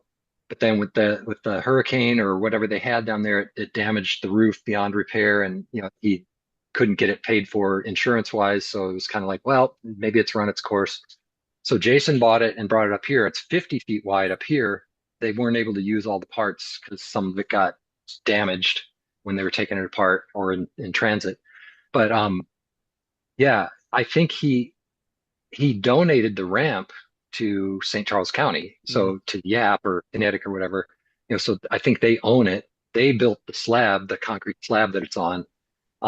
So I don't know if there's definite plans to make a roof or not, but it would be nice to have a roof over it because, yeah, Just preserve it from the elements, Weather. such as yeah, what we're dealing with now. Sure. right. Because Yeah. and in the summer it would be a lot Oh, better too, because just baking in the sun, it's pretty harsh. yeah. So, Yeah. Yeah. but they've really done a good job. I mean, it's just so the same company built a ramp in Lawrence, Kansas, at the park Yeah. out there, G ramps, and I skated that this summer, and it was the best vert ramp I've ever skated in my life. It was just so perfect, it was flawless. And this one, they've got it pretty much set up the exact same way. It's the same company same construction, just bigger. But yeah, they had like the coping whisperer come in and make sure that some guy Yeah. from Ohio or somewhere, like his thing is making sure that the coping is set perfect. So Jason made sure that he had this guy come and like get that part of it so that it's like rock Dude, solid. that thing's Yeah, looks incredible. I mean, yeah, my yeah, gosh, couldn't ask for anything better to be set up yeah. in O'Fallon, Missouri, of all places, I right? know. What are the odds? Yeah, I what was are the so, odds? back when St. Laborious first opened up, I was like, the mini ramp they had there was amazing, and the street Yeah. stuff was cool. And then I, when they built a vert ramp in there, I was like, that was in one way, that's the dumbest possible thing you could put in there. Like nobody skates vert, but in a way, it was the coolest thing that they could put in. And I know Zach Warden, the BMX pro from St. Louis, he had a hand in that. In fact, pretty much gave most, if not all, the money for it. But uh, before the church burned down, Jason, the same guy that got the Houston ramp and brought it up here, he paid for all new skate light and for rehab of that ramp in St. Laborious. I never got to skate it because I was broke off that whole year, 2023, from like April through October. I was broke off all but like 2 days of that year, so never got to skate it before it burned down. Mm, Anyway, but yeah, it's just like, what are the odds that it would be there in the first place? And then once that burns down, then of all the places that ramp from Houston could have gone, it comes to St. Louis, to O'Fallon, Missouri. So dude, that's incredible. gonna take Yeah. advantage of while Yeah, yeah. Well, it sounds like that kid, Braden or whatever, his dad's obviously very supportive of his skating and yeah, has some he means definitely is. to make Yeah, some stuff happen. Back to yeah, yeah. vert Jason skating, it skates too. Yeah. takes a Mhm. lot of some money to Yeah. keep doing it, you know? Yeah, yeah. Yeah. Is Steve B coming out? He probably will at some Come point. on, get Steve B out there. We can spray Yeah, paint a little right. section black and white for you guys. It'll be great. Yeah, yeah. Oh man. Steve B was he's lived in Berkeley for years and years. Oh, He No way. definitely got himself in some trouble with some of the NorCal guys for modifying a backyard pool. They hate him out there, but whatever. Yeah, it's a whole thing. You made the coping stick out too much. No, Sorry. no. He actually tried to make it. He tried to make it easier to skate in the shallow end, and like kind of doing Uh-oh. concrete work in there. Big And no-no. yeah, that No was pushing in the yeah, flat. yeah. nice. He Sorry. yeah he made some enemies out there for sure. But Yeah. anyway, but uh he was skating vert out there for a while. There were some ramps here and there, but it's pretty few and far between. And like me, he's had some injuries and stuff like that. But you know, if he if he if he sets his mind to it and gets himself healthy, he can still rip. So Yeah. Yeah. That actually brings I me want to to. see I want to I'd love see to come Steve pump V around. Oh, Steve yes. Valley Oh, out Steve there. Valley. I thought that's who you were Yeah, I want to talking see, about. yeah, I would like to see Steve V in his own backyard. That would be quite fun yeah, as well, too. yeah, yeah. Yeah. Well, he's His had a knee injury for about the last 10 years, and I keep harping on him. I'm like, hey, why don't you have some surgery over the winter and get that Yeah. fixed? talk Yeah. about a perfect ramp. Yeah. Gosh. Because It's a good. Yeah. Steve Valley is a way better skater than I am. I would love to watch him rip that Yeah. thing and motivate me. So We'll see. he can still he said he's still he posted something the other day like, oh, I can't wait or something. So I don't know if that means he's gonna try it, but I'm calling you out, Steve. Yeah. Are you where are you skating out of the wintertime, or are you? Are you just laying low? When the weather is nice, yeah, I mainly go out to, I mainly go to the, Yap Yeah. Kinetic Park. Okay. Um, from time to Is time, I it might do some what part of town downhill. do you live in, John? I Where do you live close to the High Point, a little south of the zoo. Oh, okay, cool. That would Yeah. be known as So Dogtown, yes? Yeah, yeah. almost Franz Almost. Park, France technically. Park. Yeah, France Park. yeah, Yeah. yeah. Cool. But yeah, and then um, I rarely make it over there. The Foxhole in Caseyville's. Nice. Gosh, looks fun. Those guys skate on every Thursday, I think. So I don't know about during the winter, but yeah, it's Right. just when weather permits. Sure. Oh, and really my favorite spot lately, is a road trip to Evansville, Indiana.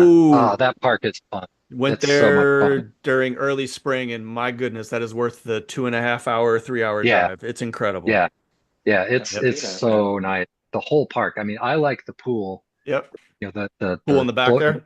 Yeah, Yep. right.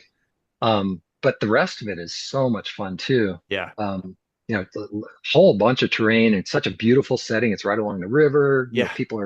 There's a little hillside. People can picnic on there Yeah. watching their kid, junior rip it up. And That little yeah, quarter pipe that's along the edge, kind of by the ledges with the crosshatch coping. with Oh the my diamond God. grind. Yeah, Yeah. yeah. My Oh, gosh. it's beautiful. Yeah, yeah. So yeah, basically when the weather's nice, there's a couple guys, Jeff Moeller likes to go down there. Um, Roland and Ryberg, these two, to Oh, me, I know young Roland. guys. Yep. Dude, Yeah, Roland's awesome. Love yeah, Roland. Yeah. yeah. He's in Colorado snowboarding for the winter, but he'll be back. He's And got the best yeah. spirit and Yeah. aura about him. Oh, Oh my gosh. Yeah. Roland he's just so much fun to skate with. All those guys, literally every one of them. Yeah. It is a treat to get to skate with Yeah, him. Yeah. yeah, yeah, Enjoy for it. sure. Yeah. So yeah, that's I have no, I've gotten broke off a few times over the last, well, 10 years or whatever, but thankfully nothing since for a year or two.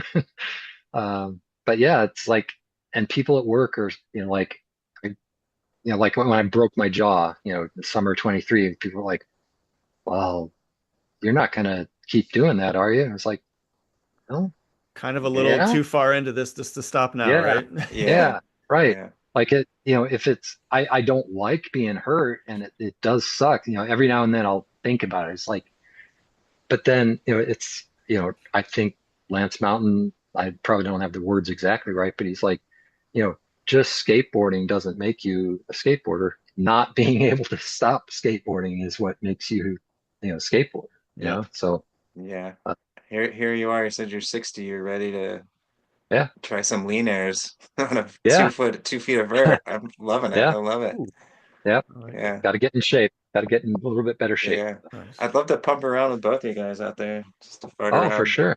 Yeah. Yeah.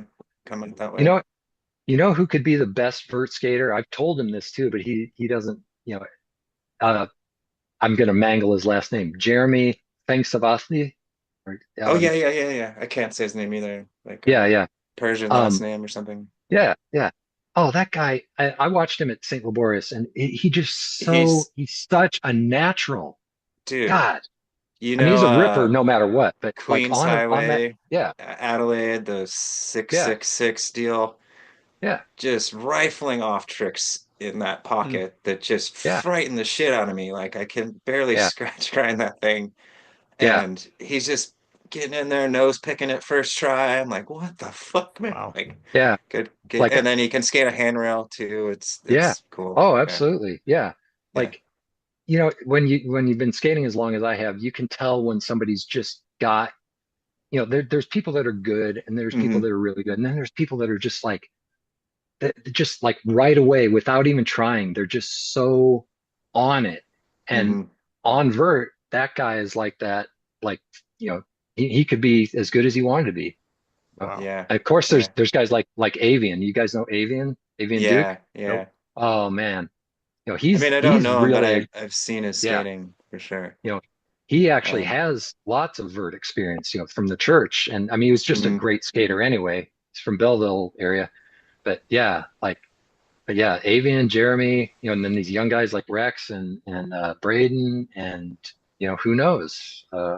It'd Yeah, be great to see I people getting into got to think that vert ramp's going to bring people out just to have that it. Hmm. consistent place to go, you know? Yeah, and yeah. it's Yeah.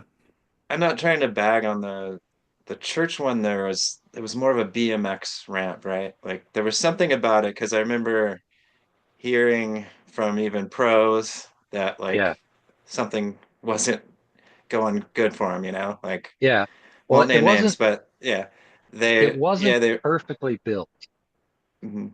I didn't It know was if it was built like the amount of well. transition, if it was a better like lacking amount that was better for biking or Oh, something, or there um, wasn't nearly as much flat as you would like. just Okay. Yeah, because yeah. they had to build it between the pillars. Ah, Hmm. They Yeah. they ideally would have wanted a little bit more flat. And Hmm.